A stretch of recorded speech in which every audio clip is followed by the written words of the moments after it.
പിതാവിൻ്റെയും പുത്രൻ്റെയും പരിശുദ്ധാത്മാവിൻ്റെയും നാമത്തിൽ ആമേൻ.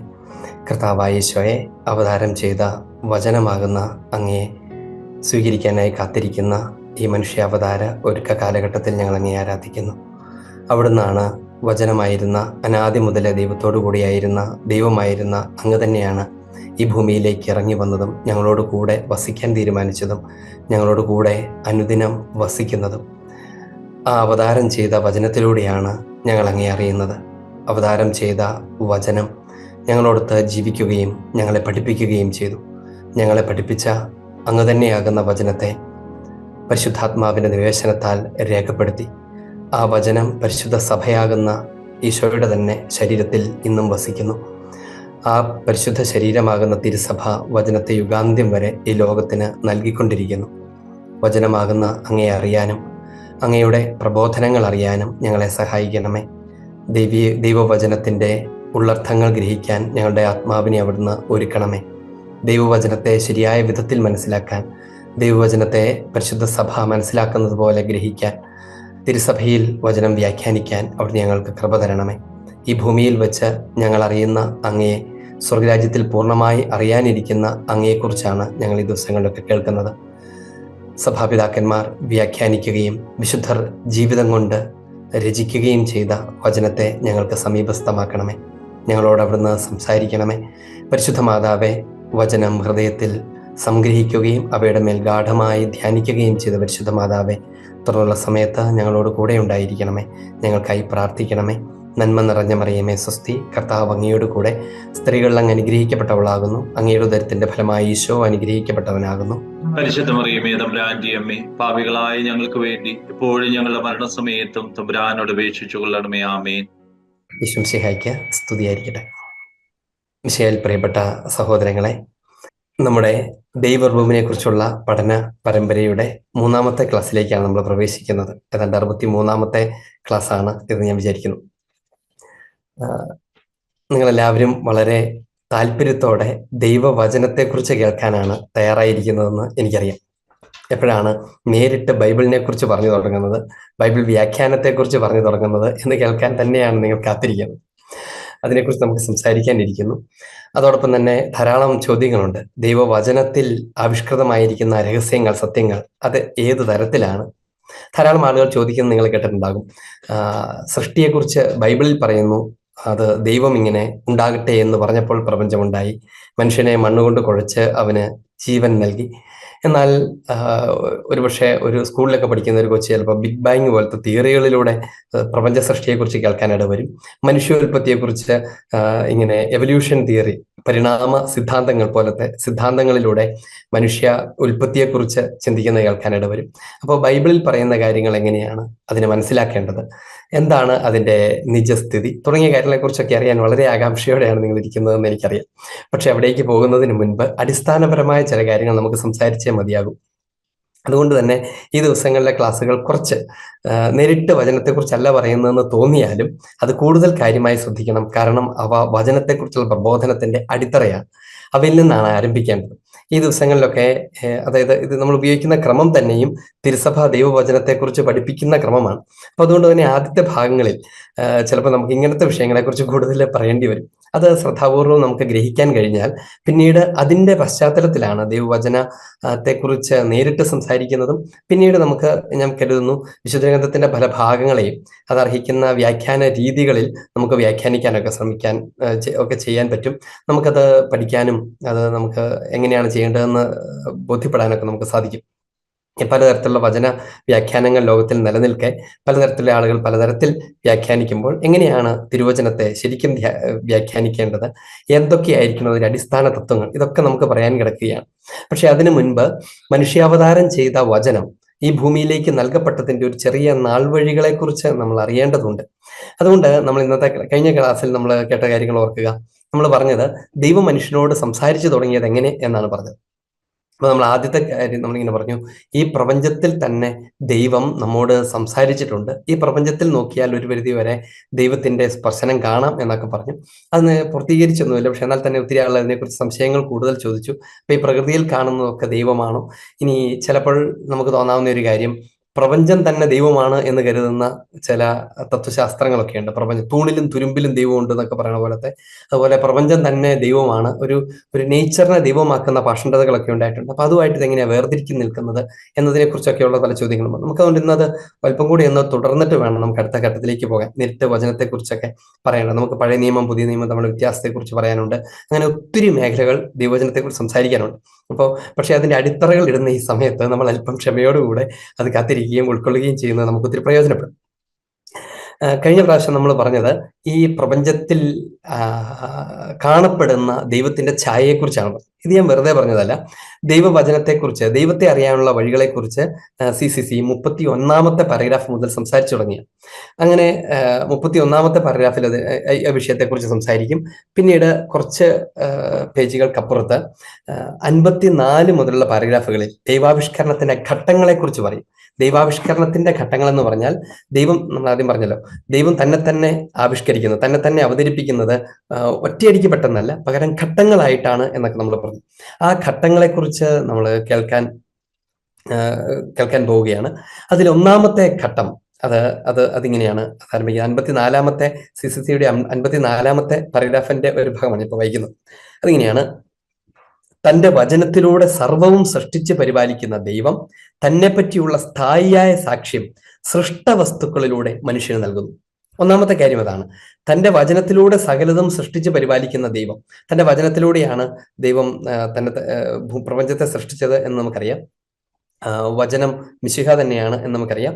അങ്ങനെ സൃഷ്ടിച്ച് പരിപാലിക്കുന്ന, അതിനെ സംരക്ഷിക്കുന്ന, പരിപാലിക്കുന്ന ദൈവം തന്നെക്കുറിച്ച് തന്നെയുള്ള സ്ഥായിയായ സാക്ഷ്യം, അതായത് ദൈവത്തെ നിരന്തരം സാക്ഷ്യപ്പെടുത്തിക്കൊണ്ടിരിക്കുന്ന ഒരു കാര്യം, അതിനാണ് സ്ഥായിയായ, സ്ഥിരമായ ഒരു സാക്ഷ്യം, വിറ്റ്നസ്. ദൈവമുണ്ട്, അല്ലെങ്കിൽ ദൈവമാണ് സൃഷ്ടിച്ചത്, ദൈവമാണ് ഇതിന്റെയൊക്കെ ഉടമസ്ഥൻ എന്ന കാര്യത്തെ നിരന്തരം സാക്ഷ്യപ്പെടുത്തുന്ന ഒരു കാര്യം ദൈവം ഭൂമിയിൽ നൽകി, മനുഷ്യന് നൽകി. എങ്ങനെയാണത്? സൃഷ്ട വസ്തുക്കളിലൂടെ മനുഷ്യന് നൽകുന്നു എന്നാണ്. ദൈവം സൃഷ്ടിച്ച വസ്തുക്കൾ യഥാർത്ഥത്തിൽ ദൈവത്തെ പ്രഘോഷിക്കുന്നു. ദൈവം സൃഷ്ടിച്ച വസ്തുക്കൾ ദൈവത്തെ പ്രഘോഷിക്കുന്നു. ദൈവം സൃഷ്ടിച്ച വസ്തുക്കളുടെ മഹനീയത, അവയുടെ ശക്തി, അവയുടെ പ്രാഭവം, അതൊക്കെ ദൈവത്തിലേക്ക് വിരൽ ചൂണ്ടുന്നതാണ്. ഉദാഹരണത്തിന് നശ്വരത, ഈ ഭൂമിയുടെ നശ്വരത ഭൂമിയിൽ ഉണ്ടായിരിക്കെ ആ നശ്വരതയുള്ള ആ സൃഷ്ടവസ്തുക്കളെ സൃഷ്ടിച്ച അനശ്വരനായ ഒരു ദൈവത്തെക്കുറിച്ച് അത് സൂചിപ്പിക്കുന്നുണ്ട്. ഈ പ്രപഞ്ചത്തിലെ വലിയ ശക്തിയുള്ള കാര്യങ്ങൾ, വളരെ കോംപ്ലക്സ് ആയിട്ടുള്ള കാര്യങ്ങൾ, ഇപ്പൊ ഒരു മനുഷ്യ ശരീരത്തിന്റെ അല്ലെങ്കിൽ കോശങ്ങളുടെ ഉള്ളിലേക്ക് പോലും കടന്നാൽ, DNA ഉള്ളിലേക്ക് പോലും കടന്നാൽ കാണുന്ന അതീവ സങ്കീർണമായ യാഥാർത്ഥ്യങ്ങൾ, അവയെ കൂടെ സൃഷ്ടിക്കാൻ കഴിവുള്ള ഒരു അപരിമേയമായ ഒരു ഇന്റലക്റ്റിലേക്ക്, അപരിമയമായ ഒരു സൃഷ്ടാവിലേക്ക് വിരൽ ചൂണ്ടുന്നുണ്ട്. അതുകൊണ്ടാണ് സ്ഥായിയായ സാക്ഷ്യം നൽകുന്നു ഈ പ്രപഞ്ചം എന്ന് തിരുസഭ പഠിപ്പിക്കുന്നത്. അപ്പൊ അതുകൊണ്ട് ദൈവവചനത്തിന്റെ ആവിഷ്കാരം, ദൈവം തന്നെ ആവിഷ്കരിക്കുന്നത് ഘട്ടങ്ങളായിട്ടാണ് എന്ന് നമ്മൾ പഠിക്കും. അത് ഒരു 3-4 ഘട്ടങ്ങളാണ്. ആ ഘട്ടങ്ങൾ ഞാൻ ആദ്യം ഏതൊക്കെയാണെന്ന് പറയാം. ഒന്നാമത്തെ ഘട്ടം സൃഷ്ടി തന്നെയാണ്, ക്രിയേഷൻ. വിശുദ്ധ ഗ്രന്ഥത്തിന്റെ ആദ്യ ഭാഗം, ദൈവത്തിന്റെ സൃഷ്ടിയെക്കുറിച്ച് പറയുന്ന ഭാഗം, അത് വളരെ പ്രധാനപ്പെട്ടതാണ്. അത് യഥാർത്ഥത്തിൽ ദൈവത്തിന്റെ സൃഷ്ടികർമ്മത്തെ സമ്പൂർണമായി സൂചിപ്പിക്കുന്ന, ദൈവത്തിന്റെ തന്നെയുള്ള ആവിഷ്കാരത്തെ സൂചിപ്പിക്കുന്ന വളരെ വളരെ സങ്കീർണമായ, ദൈവശാസ്ത്രപരമായ, എന്നാൽ വളരെ ഹ്രസ്വമായ ഒരു വിവരണം വിശുദ്ധ ഗ്രന്ഥത്തിന്റെ ആരംഭത്തിൽ നമുക്ക് കാണാൻ പറ്റും. അതിനെക്കുറിച്ച് ഞാൻ ഒരു വാക്ക് പറയാം കുറച്ച് കഴിഞ്ഞിട്ട്. ഇനി രണ്ടാമത്തെ ഘട്ടം ഏതാണ്? ഒന്നാമത്തേതാണ്. രണ്ടാമത്തെ നോഹയുമായി ചെയ്യുന്ന ഉടമ്പടിയാണ്. സത്യത്തിൽ നമ്മൾ ഈ രക്ഷയുടെ വഴി ശ്രദ്ധാപൂർവ്വം നിങ്ങൾ കേൾക്കുന്നുണ്ടെങ്കിൽ, അതിൽ പങ്കെടുത്ത് പ്രാർത്ഥിക്കുന്നുണ്ടെങ്കിൽ, ഈ ഘട്ടങ്ങൾ അവതരിപ്പിക്കും. മനുഷ്യാവതാരത്തെക്കുറിച്ച് നമ്മൾ ധ്യാനിക്കുന്ന സമയത്ത് ഈ ഘട്ടങ്ങൾ കൃത്യതയോടുകൂടി അവതരിപ്പിച്ചു പോകുന്നത് നമ്മൾ ശ്രദ്ധിക്കും. അതുകൊണ്ടാണ് ആ പ്രാർത്ഥന തന്നെ വളരെ ഉചിതമായ ഒരു പ്രാർത്ഥന, വളരെ പരിശുദ്ധാത്മാവ് ശക്തമായി ഇടപെട്ട ഒരു പ്രാർത്ഥനയാണെന്ന് എനിക്കും നിങ്ങൾക്കൊക്കെ അറിയാവുന്നത്. രണ്ടാമത്തെ ഘട്ടം അത് നോഹിയുമായുള്ള ഉടമ്പടിയുടെ കാര്യമാണ്. ഇനി മൂന്നാമത്തെ ഘട്ടം എന്താണ്? അത് അബ്രാഹത്തിന്റെ വിളിയാണ്. അവിടെ മുതലാണ് വിശുദ്ധ ഗ്രന്ഥത്തിന്റെ ചരിത്രാത്മകത ആരംഭിക്കുന്നത്. അതായത് കൃത്യമായി ഹിസ്റ്റോറിക്കലായിട്ട് ഉള്ള ഫാക്റ്റുകൾ അത് അവതരിപ്പിച്ചു തുടങ്ങുന്നത് ഈ അബ്രാഹത്തിന്റെ വിളി മുതലാണ്. ഇനി അടുത്ത ഘട്ടം എന്താണ്? അടുത്തത് ഇസ്രയേലിനെ ഫോം ചെയ്യുന്നതാണ്. ഇസ്രയേലിന്റെ ഫോർമേഷനിലും ദൈവം തന്നെ അവതരിപ്പിക്കുകയാണ്. ഇസ്രയേൽ ജനത്തിന്റെ ജീവിതാനുഭവത്തിലൊക്കെ ദൈവം തന്നെ അവതരിപ്പിക്കുകയാണ്. ഇതൊക്കെ എങ്ങനെയാണെന്ന് എനിക്ക് പറയേണ്ടതുണ്ട്. അത് കഴിഞ്ഞിട്ടുള്ള അടുത്ത ഘട്ടമാണ് ഈ ഫോം ചെയ്യപ്പെട്ട ഇസ്രായേൽ വംശത്തിലേക്ക് ദൈവം അതുവരെ നടത്തിയിരുന്ന ഭാഗികമായ വെളിപ്പെടുത്തലിനെ പൂർത്തീകരിച്ചുകൊണ്ട് തന്നെ നൽകുന്നത്, മിശിഹ അവതാരം ചെയ്യുന്നത്. അപ്പൊ അതുകൊണ്ട് ഈ വെളിപ്പെടുത്തൽ അങ്ങനെ ഒരു അല്പാൽപമായി തുടർന്ന് വികസിക്കുന്ന ഒരു കാര്യമാണ്. അല്ലാതെ ഈശോയുടെ പരസ്യജീവിതത്തിന് ശേഷം എഴുതപ്പെട്ട ഒരു ഗ്രന്ഥത്തിൽ നിന്ന് അവർ ആരംഭിക്കുന്നതല്ല വചനം. ഈശോയുടെ മനുഷ്യാവതാരത്തിന് ശേഷം രേഖപ്പെടുത്തപ്പെട്ട ഒരു ഗ്രന്ഥത്തിൽ നിന്ന് ആരംഭിക്കുന്നതല്ല ദൈവിക വെളിപാട് അഥവാ വചനം എന്ന യാഥാർത്ഥ്യം. അതുകൊണ്ടാണ് നമുക്ക് അതിന്റെ മുൻ ഘട്ടങ്ങളെ കുറിച്ച് പറയേണ്ടതുള്ളത്. അതാണ് അതിന്റെ ശരിയായ പഠന രീതിയും. അതുകൊണ്ട് നമ്മൾ കുറച്ച് അല്പസമയം എടുക്കും മനുഷ്യാവതാരം ചെയ്ത ഈശോയെക്കുറിച്ച് രേഖപ്പെടുത്തപ്പെട്ടിട്ടുള്ള വചനത്തെക്കുറിച്ച് സംസാരിച്ചു തുടങ്ങാം. ആദ്യത്തെ ഘട്ടം എന്താണ്? നമ്മളിപ്പോൾ വായിച്ചു, സൃഷ്ടപ്രപഞ്ചത്തിൽ ദൈവം തന്നെ വെളിപ്പെടുത്തിയിരിക്കുന്നു. അതിനെക്കുറിച്ച് 31-ാമത്തെ പാരഗ്രാഫിൽ CCC ആണ് ഞാൻ കോട്ട് ചെയ്യുന്നത്. അതിനകത്ത് ധാരാളം പല സ്ഥലങ്ങളിലും ഈ ദൈവവർബും കോട്ട് ചെയ്യപ്പെടുന്നുണ്ട്. CCCയുടെ 31-ാമത്തെ പാരഗ്രാഫ് അത് ആരംഭിക്കുന്ന ഇങ്ങനെയാണ്: ദൈവത്തിന്റെ ഛായയിൽ സൃഷ്ടിക്കപ്പെട്ടവനും അവിടുത്തെ അറിയാനും സ്നേഹിക്കാനുമായി വിളിക്കപ്പെട്ടവനുമായ ദൈവാന്വേഷിയായ മനുഷ്യൻ ദൈവത്തെ അറിയുന്നതിനുള്ള ചില മാർഗങ്ങൾ കണ്ടെത്തുന്നു. എന്ന് പറഞ്ഞാൽ നമ്മൾ കഴിഞ്ഞ പ്രാവശ്യം പറഞ്ഞത് മുഴുവൻ അതിനെക്കുറിച്ചാണെന്ന് ഓർക്കണം. ദൈവ അന്വേഷണ ത്വര, ദൈവം ആരാണെന്ന് അറിയാനുള്ള അദമ്യമായ ഒരു ആഗ്രഹം മനുഷ്യൻ എന്ന് പറയുന്ന യാഥാർത്ഥ്യത്തിന്റെ, മനുഷ്യ വംശത്തിന്റെ ഉള്ളിൽ ശക്തമായി ഉണ്ട്. അതവൻ തേടി നടക്കുകയായിരുന്നു. അങ്ങനെ തേടി നടക്കുമ്പോൾ അവൻ കണ്ടെത്തിയ പ്രപഞ്ച ശക്തികളിലൊക്കെ ദൈവത്തിന്റെ ഛായ അവന് കാണാൻ പറ്റി. അതൊരു ഗുരുതരമായ കുഴപ്പമൊന്നുമല്ല. അവിടെ നിന്നാലാണ് കുഴപ്പമുള്ളൂ. അതിലൂടെ ദൈവത്തിലേക്ക് കടന്നു പോകാനായിട്ട് ദൈവം അവനെ ക്ഷണിക്കുന്നു എന്ന് തുടങ്ങിയ കാര്യങ്ങളൊക്കെയാണ് നമ്മൾ കഴിഞ്ഞ പ്രാവശ്യം പറഞ്ഞത്. അങ്ങനെയാണ് ഞാൻ കണ്ടിന്യൂ ചെയ്യുന്നത്. അതിങ്ങനെയാണ്: ദൈവത്തിന്റെ ഛായയിൽ സൃഷ്ടിക്കപ്പെട്ടവനും അവിടുത്തെ അറിയാനും സ്നേഹിക്കാനുമായി വിളിക്കപ്പെട്ടവനായ ദൈവാന്വേഷിയായ മനുഷ്യൻ ദൈവത്തെ അറിയുന്നതിനുള്ള ചില മാർഗങ്ങൾ കണ്ടെത്തുന്നു. അഥവാ അവന് ചില മാർഗങ്ങളിലൂടെ ദൈവത്തെ കണ്ടെത്തി തുടങ്ങാൻ പറ്റും. ഇവയെ ദൈവാസ്തിത്വത്തിന്റെ തെളിവുകൾ എന്ന് നാം വിളിക്കുന്നു. മനുഷ്യൻ അങ്ങനെ കണ്ടെത്താൻ പറ്റുന്ന യാഥാർത്ഥ്യങ്ങളെ ദൈവത്തിന്റെ എക്സിസ്റ്റൻസിന്റെ പ്രൂഫുകൾ എന്ന് നമ്മൾ വിളിക്കുന്നു.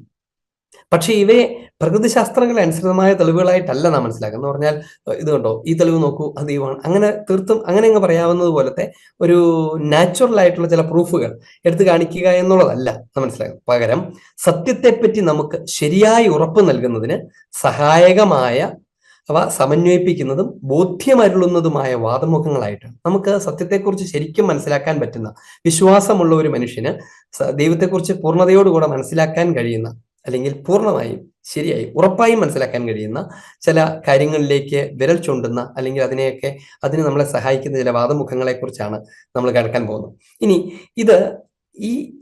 ഈ തെളിവുകൾ രണ്ട് പ്രധാന മേഖലയിൽ നിന്നാണ് നമുക്ക് കിട്ടുന്നത്. അതായത് ഒന്നാമത്തെ ഘട്ടം ദൈവം തന്നെ വെളിപ്പെടുത്തുന്ന സൃഷ്ടിയുടെ ഒന്നാമത്തെ ഘട്ടം, അതിൽ ദൈവം തന്നെ ആവിഷ്കരിക്കുന്നത് പ്രധാനമായും രണ്ട് ചാലകങ്ങളിലൂടെയാണ്, രണ്ട് മേഖലകളിലൂടെയാണ്. അത് ഏതൊക്കെയാണ്? ഇതിങ്ങനെ നമ്മൾ വായിക്കും: ദൈവത്തെ സമീപിക്കുന്നതിനുള്ള പ്രസ്തുത മാർഗങ്ങൾ സൃഷ്ടിയിൽ നിന്ന് തുടങ്ങുന്നു, ഭൗതിക പ്രപഞ്ചത്തിൽ നിന്നും മനുഷ്യ വ്യക്തിയിൽ നിന്നും. ഇത് രണ്ടുമാണ് ആ ഘടകങ്ങൾ. ദൈവത്തെ മനുഷ്യൻ അറിഞ്ഞു തുടങ്ങുന്ന രണ്ട് സോഴ്സസ്. ഒന്നാമത്തേത് സൃഷ്ടപ്രപഞ്ചമാണ്, പ്രകൃതിയാണ്, സൃഷ്ടിയാണ്. രണ്ടാമത്തേത് മനുഷ്യൻ തന്നെയാണ്. മനുഷ്യനിലേക്കും സൃഷ്ടിയിലേക്കും നോക്കിയാൽ ഒരാൾക്ക് ദൈവത്തെക്കുറിച്ച് ഉറപ്പായും മനസ്സിലാക്കാൻ പറ്റുമെന്നാണ്. ദൈവത്തെക്കുറിച്ച് സകലതും മനസ്സിലാക്കാൻ പറ്റുമെന്നല്ല പറഞ്ഞത്, ദൈവത്തെക്കുറിച്ച് ഉറപ്പായും മനസ്സിലാക്കാൻ പറ്റും. അത് ശ്രദ്ധിച്ചാൽ ദൈവത്തിന്റെ അസ്തിത്വം ഒരു മനുഷ്യന് സംശയരഹിതമായി ഗ്രഹിക്കാൻ പറ്റും എന്നതാണ് അതിന്റെ കാര്യം. അപ്പൊ അതുകൊണ്ടാണ് ആ ഘട്ടത്തെക്കുറിച്ച് നമ്മളൊരു വാക്ക് പറയാൻ പോകുന്നത്. അത് പറഞ്ഞു തുടങ്ങുന്നതിന് മുൻപ് തന്നെ പ്രപഞ്ചത്തിന്റെ സൃഷ്ടിയെക്കുറിച്ചൊരു വാക്ക് പറയണം. പിന്നീട് നമ്മൾ ഈ എന്താ പറയാ, ബിഗ് ബാങ് പോലുള്ള തിയറികളെ കുറിച്ചൊക്കെ പറഞ്ഞു തുടങ്ങുന്നത് ആ സമയത്ത് ഇത് ഓർത്തിരുന്നാൽ മതി. സൃഷ്ടിയെക്കുറിച്ച് ഒരു കാര്യം നമ്മൾ ഓർക്കണം. സൃഷ്ടിയെക്കുറിച്ച് ദൈവം എങ്ങനെയാണ് അവതരിപ്പിക്കുന്നത്, വിശുദ്ധഗ്രന്ഥം എങ്ങനെയാണ് അവതരിപ്പിക്കുന്നത്? വിശുദ്ധഗ്രന്ഥം ആരംഭിക്കുന്നത് തന്നെ സൃഷ്ടി വിവരണത്തോടു കൂടിയാണ്. സൃഷ്ടി വിവരണം ആരെങ്കിലും ഒരാളിൽ നിന്ന് പെട്ടെന്നൊന്ന് വായിക്കാമെങ്കിൽ നന്നായി. വിശുദ്ധഗ്രന്ഥം ആരംഭിക്കുന്നത് എങ്ങനെയാണ് എന്ന് നമുക്ക് നോക്കാം. ഉൽപ്പത്തിയാണ് ആദ്യത്തെ പുസ്തകം, നമുക്കറിയാം. അതിലെ 1-ാമത്തെ അധ്യായം ആരംഭിക്കുന്നത് എങ്ങനെയാണ്? ആദിയിൽ ദൈവം ആകാശവും ഭൂമിയും സൃഷ്ടിച്ചു. ആദിയിൽ, അതായത് ഇൻ ദ ബിഗിനിങ്, ദൈവം ആകാശവും ഭൂമിയും സൃഷ്ടിച്ചു. ഭൂമി രൂപരഹിതവും ശൂന്യവുമായിരുന്നു.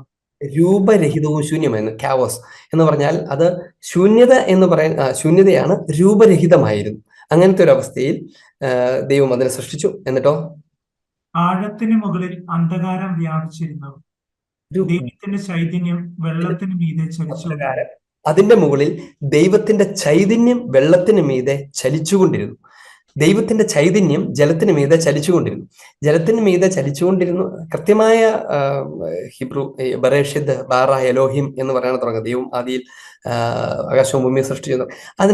അതില് ചലിച്ചുകൊണ്ടിരുന്നു എന്ന് മലയാളത്തിൽ ട്രാൻസ്ലേറ്റ് ചെയ്യുന്നെങ്കിലും അതിന്റെ മേൽ ഈ ശരിക്കുള്ള പദത്തിന്റെ ഹിബ്രു പദത്തിന്റെ കൃത്യമായ അർത്ഥം ഈ ബ്രൂഡർ ഓവർ എന്നാണ്. ബ്രൂഡിങ് ഓവർ എന്ന് പറഞ്ഞാൽ ഈ പൊരുന്നിരിക്കുക എന്നൊക്കെ പറയുന്ന കാര്യമുണ്ടല്ലോ, ഇവിടെ കോഴി ഇങ്ങനെ പറന്നിറങ്ങി ഇരിക്കുന്നത് പോലെ, അങ്ങനെ അതാണ് അതിന്റെ ധ്വനി. ദൈവത്തിന്റെ ചൈതന്യം അതിന് മേൽ ചലിച്ചുകൊണ്ടിരുന്നു, അതിനെ പൊതിഞ്ഞു നിന്നിരുന്നു, അതിന്റെ മേൽ ആവസിച്ചിരുന്നു എന്നാണ്. എന്നിട്ടോ അതാണ് സൃഷ്ടിയെക്കുറിച്ച് പറഞ്ഞു തുടങ്ങുന്നത്. സൃഷ്ടി ഇങ്ങനെ ചുമ്മാ ഒരു വസ്തു അങ്ങനെ ഉണ്ടായതല്ല. ദൈവത്തിന്റെ ചൈതന്യം പിന്നീട് നമുക്ക് മനസ്സിലാകും അത് പരിശുദ്ധാത്മാവിനെ കുറിച്ചുള്ള, ത്രിത്വത്തിന്റെ കൂട്ടായ്മയിലെ പരിശുദ്ധാത്മാവിനെ കുറിച്ചൊക്കെയുള്ള സൂചനകളാണ് വിശുദ്ധ ഗ്രന്ഥത്തിന്റെ ആരംഭത്തിൽ മുതൽ കിടക്കുന്നത് എന്ന് നമുക്ക് മനസ്സിലാകും. നമ്മൾ കുറച്ചുകൂടെ കഴിയുമ്പോഴേക്കും പഴയ നിയമത്തിൽ അദൃശ്യമായി അല്ലെങ്കിൽ പ്രതീകാത്മകമായി സൂചനകളിലൂടെ അവതരിപ്പിക്കപ്പെടുന്ന യാഥാർത്ഥ്യങ്ങളെക്കുറിച്ച്, ത്രിത്വം മുതലുള്ള യാഥാർത്ഥ്യങ്ങളെക്കുറിച്ച്, പിന്നീട് അവ മിശിഹായിൽ സുവ്യക്തമാകുന്നതിനെ കുറിച്ച് നമുക്ക് പറയാനിരിക്കുകയാണ്. എനിവേ, പരിശുദ്ധാത്മാവിനെ കുറിച്ചുള്ള സൂചന കൂടിയാണ് ദൈവത്തിന്റെ ചൈതന്യം. ദൈവ അരൂപി അതിന് മേൽ ചലിച്ചുകൊണ്ടിരുന്നു. എന്നിട്ടോ ദൈവം അരുളി ചെയ്തു, വെളിച്ചമുണ്ടാകട്ടെ. വെളിച്ചമുണ്ടാകട്ടെ, ലെറ്റ് ദേർ ബി ലൈറ്റ്. അപ്പൊ എന്തുണ്ടാവുന്നു? വെളിച്ചമുണ്ടാകുന്നു. വെളിച്ചം നല്ലതെന്ന് ദൈവം കണ്ടു. അവിടുന്ന് വെളിച്ചത്തെ ഇരുളിൽ നിന്ന് വേർതിരിച്ചു. എല്ലാ ഘട്ടത്തിലും നമ്മൾ കേൾക്കാൻ പോകുന്ന ഒരു കാര്യമാണ്, അത് നല്ലത് എന്ന് ദൈവം കണ്ടു, നന്നായിരിക്കുന്നു എന്ന് ദൈവം കണ്ടു. അതൊരു വളരെ പ്രധാനപ്പെട്ട ഒരു കാര്യമാണ്. പ്രപഞ്ചവും ഈ വക കാര്യങ്ങളും ഇതൊക്കെ എന്തിനു കൊള്ളാം, ആത്മാവിന്റെ കാര്യം മാത്രമല്ലേ നോക്കേണ്ടു എന്നൊരു മനുഷ്യൻ പറയാൻ പാടില്ല എന്നാണ്. ദൈവം താൻ സൃഷ്ടിച്ച സകലതിനെയും നല്ലതായി കണ്ടു എന്നാണ് വിശുദ്ധ ഗ്രന്ഥത്തിന്റെ ആരംഭം മുതൽ രേഖപ്പെടുത്തുന്നത്.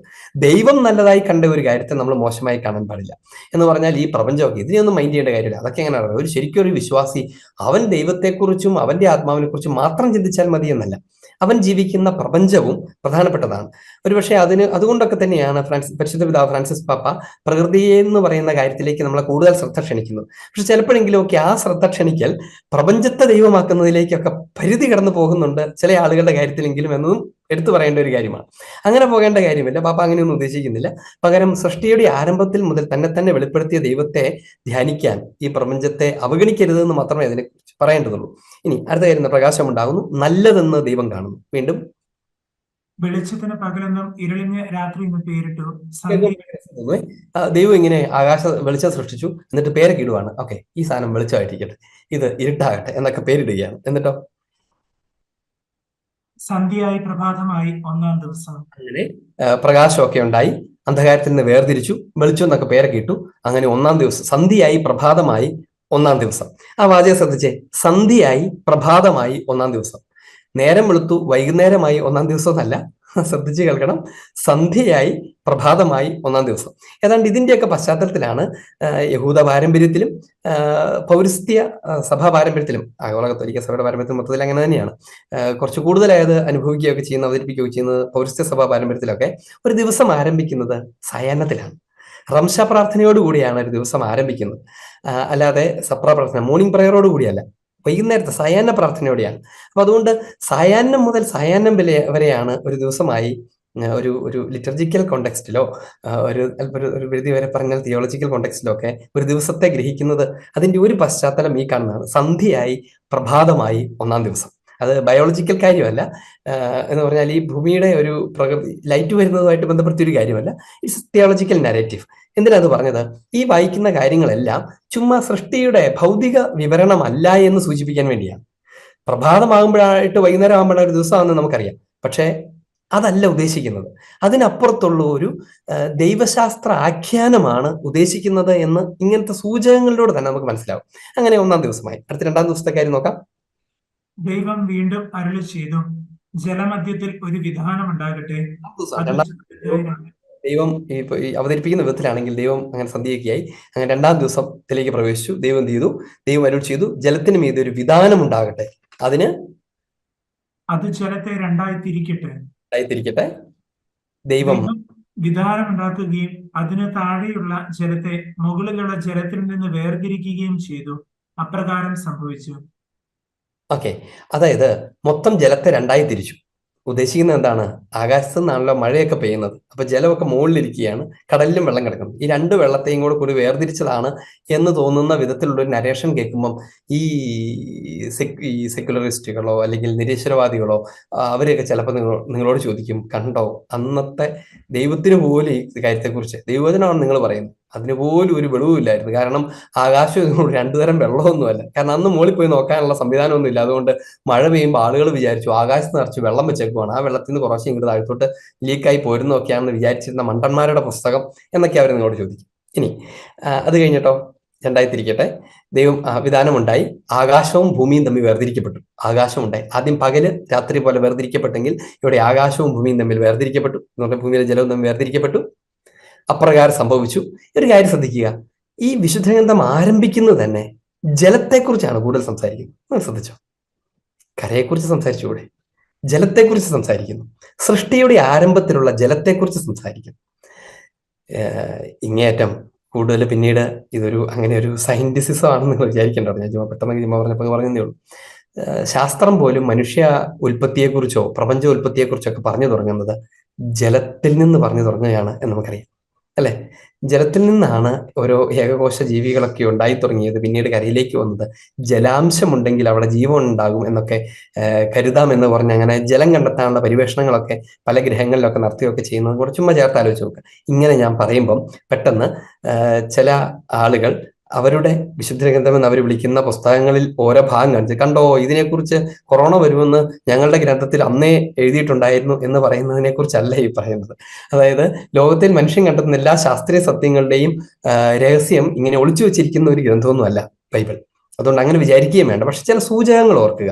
സൃഷ്ടിയുടെ ചരിത്രത്തെ സമഗ്രമായി ദൈവശാസ്ത്രപരമായി അവതരിപ്പിക്കുന്നതിന്റെ അകത്ത് അതിന്റെ സമഗ്രത, ആ വലിയ സൃഷ്ടി എന്ന് പറയുന്ന ഒരു പ്രോസസ്സിന്റെ സമഗ്രതയുടെ സൂചകങ്ങൾ ആണ് കിടക്കുന്നത്. ജലം എന്ന് പറയുന്ന ഒരു കാര്യത്തിന്റെ ഒരു ഹൈലൈറ്റ് ഒക്കെ ചുമ്മാ സൂചിപ്പിച്ചെന്ന് മാത്രമേ ഉള്ളൂ. എന്നിട്ട് എന്തുണ്ടായി? വീണ്ടും സന്ധ്യയായി, പ്രഭാതമായി, രണ്ടാം ദിവസം. അങ്ങനെ രണ്ടാമത്തെ ദിവസം ഉണ്ടായി. അങ്ങനെ ആ ദിവസങ്ങൾ കഴിഞ്ഞ് 2 ദിവസം കഴിഞ്ഞ് ഇനി മൂന്നാമത്തെ ദിവസം സംഭവിക്കാൻ പോകുന്നു. അതാണ് കേൾക്കാൻ പോകുന്നത്. ദൈവം വീണ്ടും അരുളി ചെയ്തു, ആകാശത്തിന് കീഴിലുള്ള വെള്ളമെല്ലാം ഒരിടത്ത് ഒരുമിച്ച് കൂടട്ടെ, കര പ്രത്യക്ഷപ്പെടട്ടെ. അങ്ങനെ സംഭവിച്ചു. ആ വെള്ളം മൊത്തം വെള്ളമായിരുന്നു. അപ്പൊ ആ വെള്ളത്തിന്റെ ഒരു സൈഡിലേക്ക് മാറ്റി കുറച്ച് കരയുണ്ടാകട്ടെ എന്ന് പറഞ്ഞു. അങ്ങനെ കരയുണ്ടാക്കി. എന്നിട്ട് എന്ത് ചെയ്തു? കരയ്ക്ക് ഭൂമി എന്നും ഒരുമിച്ച് കൂട്ടിയ ജലത്തിന് കടലെന്നും പേരിട്ടു. അടുത്ത വാചകം, അത് നല്ലതെന്ന് അവിടുന്ന് കണ്ടു. നല്ലതെന്ന് അവിടുന്ന് കണ്ടു. നോക്കുക, ഓരോ സൃഷ്ടിയുടെ ഓരോ സ്റ്റേജിലും ദൈവം എങ്ങനെയാണ് അതിനെ വിലയിരുത്തുന്നത്? അവിടുന്ന് വിലയിരുത്തുകയാണ്, തന്റെ അനന്തജ്ഞാനത്തിൽ നിന്ന് വിലയിരുത്തുകയാണ്. നല്ലതാണ്, ഗുഡ്, നല്ലതാണ് എന്ന് ദൈവം അരുൾ ചെയ്യുക. ഇവിടെയും ഒരു കാര്യം വെറുതെ ഒന്ന് ശ്രദ്ധിച്ചു നോക്കുക. അവിടെ എന്താണ് സംഭവിക്കുന്നത്? അത് ഒരു കടലിന് മുഴുവനും ജലം നിറഞ്ഞിരിക്കുന്ന ഒരു സ്ഥലത്ത് നിന്ന് കര രൂപപ്പെട്ടു, ജലം മാറി എന്നൊക്കെയാണ്. വളരെ ലേറ്റസ്റ്റ് ആയിട്ടുള്ള ജിയോഗ്രഫിക്കൽ സ്റ്റഡീസിനകത്ത് ഞാനിത് പറയുമ്പം നിങ്ങൾ തെറ്റിദ്ധരിക്കരുത്, അത്ര ശുഷ്കമായി അവതരിപ്പിക്കേണ്ടതല്ല വിശുദ്ധ ഗ്രന്ഥത്തിന്റെ ആന്തരാർത്ഥങ്ങൾ. പക്ഷെ വെറുതെ ഒരു ദൈവത്തിന്റെ ആ ഒരു പ്രൈമോഡിയൽ സൃഷ്ടിയെക്കുറിച്ചുള്ള വെളിപ്പെടുത്തലിനകത്ത് പോലും കിടക്കുന്ന ഒരു ക്യാരക്ടർ സൂചിപ്പിക്കാൻ വേണ്ടിയാണ്. ഭൂഖണ്ഡങ്ങളുടെ ഉത്ഭവവും പ്രപഞ്ചത്തിന്റെ എവല്യൂഷനെ കുറിച്ചുള്ള പഠനങ്ങളും പോലും ആദ്യം മുതലേ ഇങ്ങനെ ഇരിക്കുമായിരുന്നു എന്ന് പോലും അല്ല. അതിന് ഇത്തരം രൂപഭാവങ്ങൾ ഒരുമിച്ചായിരുന്ന ജലത്തിൽ നിന്ന് കര വേർതിരിഞ്ഞതിനെ കുറിച്ചൊക്കെയുള്ള സാധ്യതകൾ നമ്മുടെ നാട്ടിലൊക്കെയുള്ള മരുഭൂമികൾ പോലെ നോക്കുക. മരുഭൂമികൾ, ഈ മിഡിൽ ഈസ്റ്റ് പ്രദേശങ്ങളിലൊക്കെ പോലുള്ള മരുഭൂമികൾ, അവിടെയൊക്കെ നിറച്ച് മണലാണ്, നിറച്ച് മണൽ. ഈ മണലെങ്ങനെ അവിടെ നിന്ന് ആരും പൊടിച്ചിട്ടതാണത്? ആരും പൊടിച്ചിട്ടതല്ല, ഒരു കാലത്ത് കടലായിരുന്നു. ആ കടലിന്റെ ഒരു സൂചന പോലും ഇല്ലാതെ ഇന്ന് മാറി നിൽക്കുമ്പോൾ കടലിന്റെ അടിത്തട്ടിൽ ആണ് നമ്മൾ ഇന്ന് ടൗണുകളൊക്കെ കെട്ടിപ്പൊക്കി വെച്ചിരിക്കുന്നത്, ഈ ദുബായ് പോലെയുള്ള ടൗണുകളൊക്കെ കെട്ടിപ്പൊക്കിയിരിക്കുന്നത് എന്ന് നമ്മൾ അറിയുന്നത് രസകരമാണ്. അപ്പൊ എനിവേ, ഇങ്ങനെ ഒരു ഡിഫറൻസ്, അങ്ങനെ ഒരു പുരോഗതി, അല്ലെങ്കിൽ അങ്ങനെ ഒരു പരിണാമം, സൃഷ്ടിയുടെ ഒരു പ്രോസസ് നടന്നിട്ടുണ്ട് എന്നതുപോലെയാണ് വിശുദ്ധ ഗ്രന്ഥം തന്നെ സംസാരിക്കുന്നത്. അത് സയൻസ് പഠിപ്പിക്കാൻ വേണ്ടിയാണോ എന്ന് ചോദിച്ചാൽ കൃത്യമായി പറയണം, അല്ല. പക്ഷെ ഇതിന്റെ ചില സൂചകങ്ങൾ നമ്മളെ അങ്ങനെ ചിന്തിക്കാനും പ്രേരിപ്പിക്കും എന്ന് മാത്രം പറഞ്ഞതേ ഉള്ളൂ. വീണ്ടും അടുത്ത ദിവസം എന്തുണ്ടാവുന്നു? ദൈവം അരുളി ചെയ്തു, ഭൂമി എല്ലാത്തരം ഹരിത സസ്യങ്ങളും ധാന്യച്ചെടികളും വിത്ത് ഉൾക്കൊള്ളുന്ന ഫലങ്ങൾ കായ്ക്കുന്ന വൃക്ഷങ്ങളും മുളപ്പിക്കട്ടെ. അങ്ങനെ സംഭവിച്ചു. ഭൂമി എല്ലാത്തരം ഹരിത സസ്യങ്ങളും ധാന്യച്ചെടികളും വിത്തുകളുള്ള ഫലങ്ങളോടുകൂടിയ വൃക്ഷങ്ങളും മുളപ്പിച്ചു. വീണ്ടും അത് നല്ലതെന്ന് ദൈവം കണ്ടു. സന്ധ്യയായി, പ്രഭാതമായി, 3-ാം ദിവസം. അങ്ങനെ 3 ദിവസത്തിന്റെ കാര്യം കൊണ്ട് എന്തായി? പ്രകൃതി സൃഷ്ടിച്ചു, ചെടികളും മരങ്ങളും ഒക്കെ ഉണ്ടായി എന്നൊക്കെ നമ്മൾ വായിക്കുന്നു. എന്ന് പറഞ്ഞാൽ ഒരു ശില്പി ചെയ്യുന്നത് പോലെ, അല്ലെങ്കിൽ ഒരു ഗാർഡനർ ചെയ്യുന്നത് പോലെ തന്റെ ഗാർഡനിൽ അതിന് മണ്ണൊക്കെ വെട്ടിയൊരുക്കി അതിനകത്ത് ചെടിയൊക്കെ നട്ട് അങ്ങനെ കഴിഞ്ഞു പോകുന്നത് പോലത്തെ ഒരു ഒരു ഒരു ഒരു അവതരണമാണ്. എന്നിട്ട് മൂന്നാം ദിവസം വളരെ ശ്രദ്ധയെ ആകർഷിക്കുന്ന ഒരു ദിവസമാണ്. എന്താണ് അടുത്ത ദിവസം? 3 ദിവസം കഴിഞ്ഞ് 4ാം ദിവസം സംഭവിക്കുന്നത്? ദൈവം വീണ്ടും അരുളി ചെയ്തു, രാവും പകലും വേർതിരിക്കാൻ ആകാശവിധാനത്തിൽ പ്രകാശങ്ങൾ ഉണ്ടാകട്ടെ. ആകാശവിധാനത്തിൽ പ്രകാശങ്ങൾ ഉണ്ടാകട്ടെ. ആ, ഏതൊക്കെയായിരിക്കും ആ പ്രകാശങ്ങൾ? സൂര്യനും ചന്ദ്രനും നക്ഷത്രങ്ങളും ഒക്കെയാണ് പ്രകാശങ്ങൾ. പ്രധാനമായ പ്രകാശങ്ങൾ ഏതൊക്കെയാണ്? സൂര്യനും ചന്ദ്രനുമാണ്. ഇനി അവ ഋതുക്കളും ദിനങ്ങളും വർഷങ്ങളും കുറിക്കുന്ന അടയാളങ്ങളായിരിക്കട്ടെ. ഭൂമിയിൽ പ്രകാശം ചൊരിയാൻ വേണ്ടി അവ ആകാശവിധാനത്തിൽ ദീപങ്ങളായി നിൽക്കട്ടെ. അങ്ങനെ സംഭവിച്ചു. ദൈവം 2 മഹാദീപങ്ങൾ സൃഷ്ടിച്ചു, പകലിനെ നയിക്കാൻ വലുത്, രാത്രിയെ നയിക്കാൻ ചെറുത്. എനിക്കിത് കേട്ടിട്ട് അല്പം ചിരിയൊക്കെ വരുന്നില്ലേ? അല്ലേ? അതായത് ദൈവം 2 ലൈറ്റ് ആകാശത്ത് സ്ഥാപിച്ചു ഭൂമിയിലേക്ക് വെളിച്ചം വരാൻ വേണ്ടി. അപ്പം പകല് സൂര്യനെ വെച്ചു, രാത്രിയിലേക്ക് ചന്ദ്രനെ വെച്ചു. എന്തൊരു കോമഡിയാണത്, അല്ലെ? ചന്ദ്രനാണെങ്കിലോ സ്വയം പ്രകാശം പോലും ഇല്ലെന്ന് നമുക്കെന്നറിയാം. സൂര്യന്റെ പ്രകാശം തട്ടി വരുന്നു. അതുകൊണ്ട് തന്നെ അതൊരു ദീപഗോളം എന്ന് വിളിക്കാനൊന്നുമില്ല. നമുക്കിവിടെ നോക്കുമ്പോൾ അങ്ങനെ തോന്നുന്നല്ലാണ്ട് അത് പ്രകാശിക്കുന്ന ഒരു കാര്യമൊന്നുമല്ല. ഈ ചന്ദ്രൻ ഭൂമിയെ പോലെ തന്നെ ഇരിക്കുന്ന ഒരു സ്ഥലമാണ്. എന്നിട്ടാണ് നിങ്ങളുടെ വിശുദ്ധ ഗ്രന്ഥത്തിൽ എഴുതി വെച്ചിരിക്കുന്നത് ദൈവം ഇങ്ങനെ. ഇനി ഇതിനേക്കാളൊക്കെ പ്രധാനപ്പെട്ട ഒരു കാര്യം നിങ്ങൾ ശ്രദ്ധിച്ചോന്ന് എനിക്ക് അറിഞ്ഞുകൂടാ.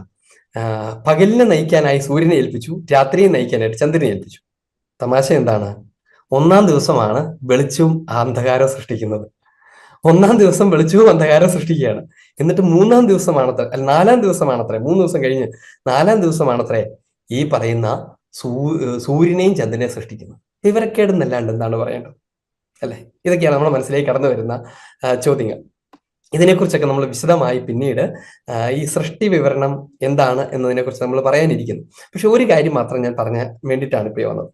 ഇത് സൂചിപ്പിക്കുന്ന കാര്യം എന്താണ്? ഇത് സൂചിപ്പിക്കുന്ന ആന്തരിക രഹസ്യത്തിന്റെ 1-ാമത്തെ ഘട്ടം ക്രിയേഷൻ വാസ് എ പ്രോസസ് എന്നതാണ്.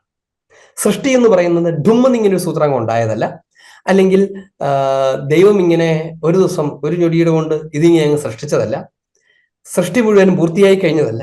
ഇങ്ങനെ തുടങ്ങുന്ന ഒത്തിരി കാര്യങ്ങൾ സൂചിപ്പിക്കാൻ വേണ്ടി വിശുദ്ധഗ്രന്ഥം അവതരിപ്പിക്കുകയാണ്.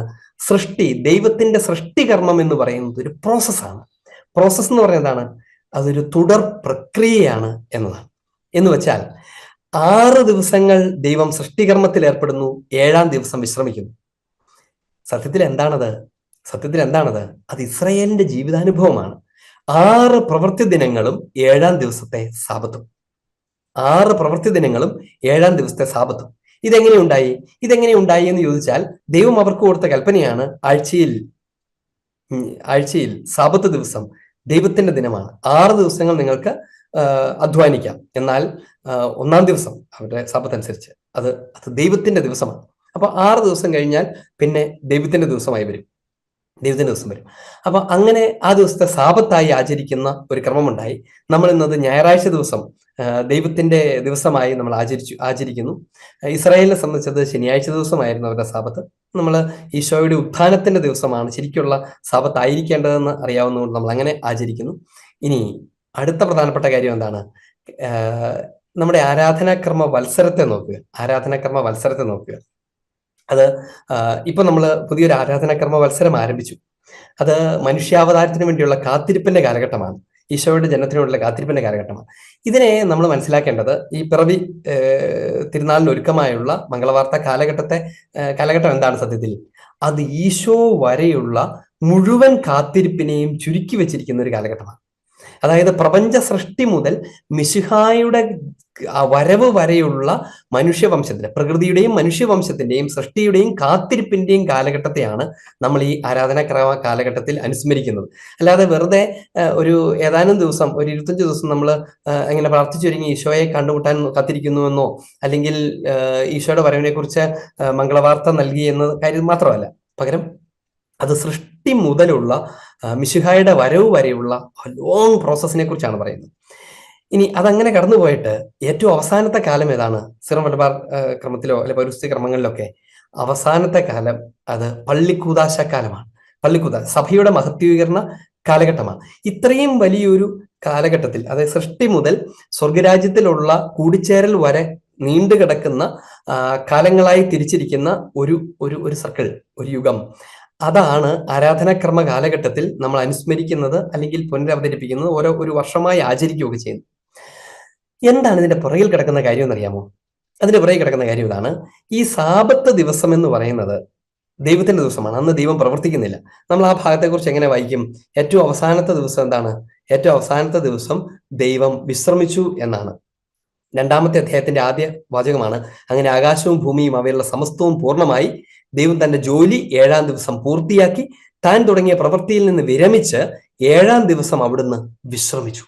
സൃഷ്ടികർമ്മം പൂർത്തിയാക്കി തന്റെ പ്രവൃത്തികളിൽ നിന്ന് വിരമിച്ച് വിശ്രമിച്ച 7-ാം ദിവസത്തെ ദൈവം അനുഗ്രഹിച്ച് വിശുദ്ധമാക്കി. ഇതാണ് ആകാശത്തിന്റെയും ഭൂമിയുടെയും ഉൽപ്പത്തി ചരിത്രം.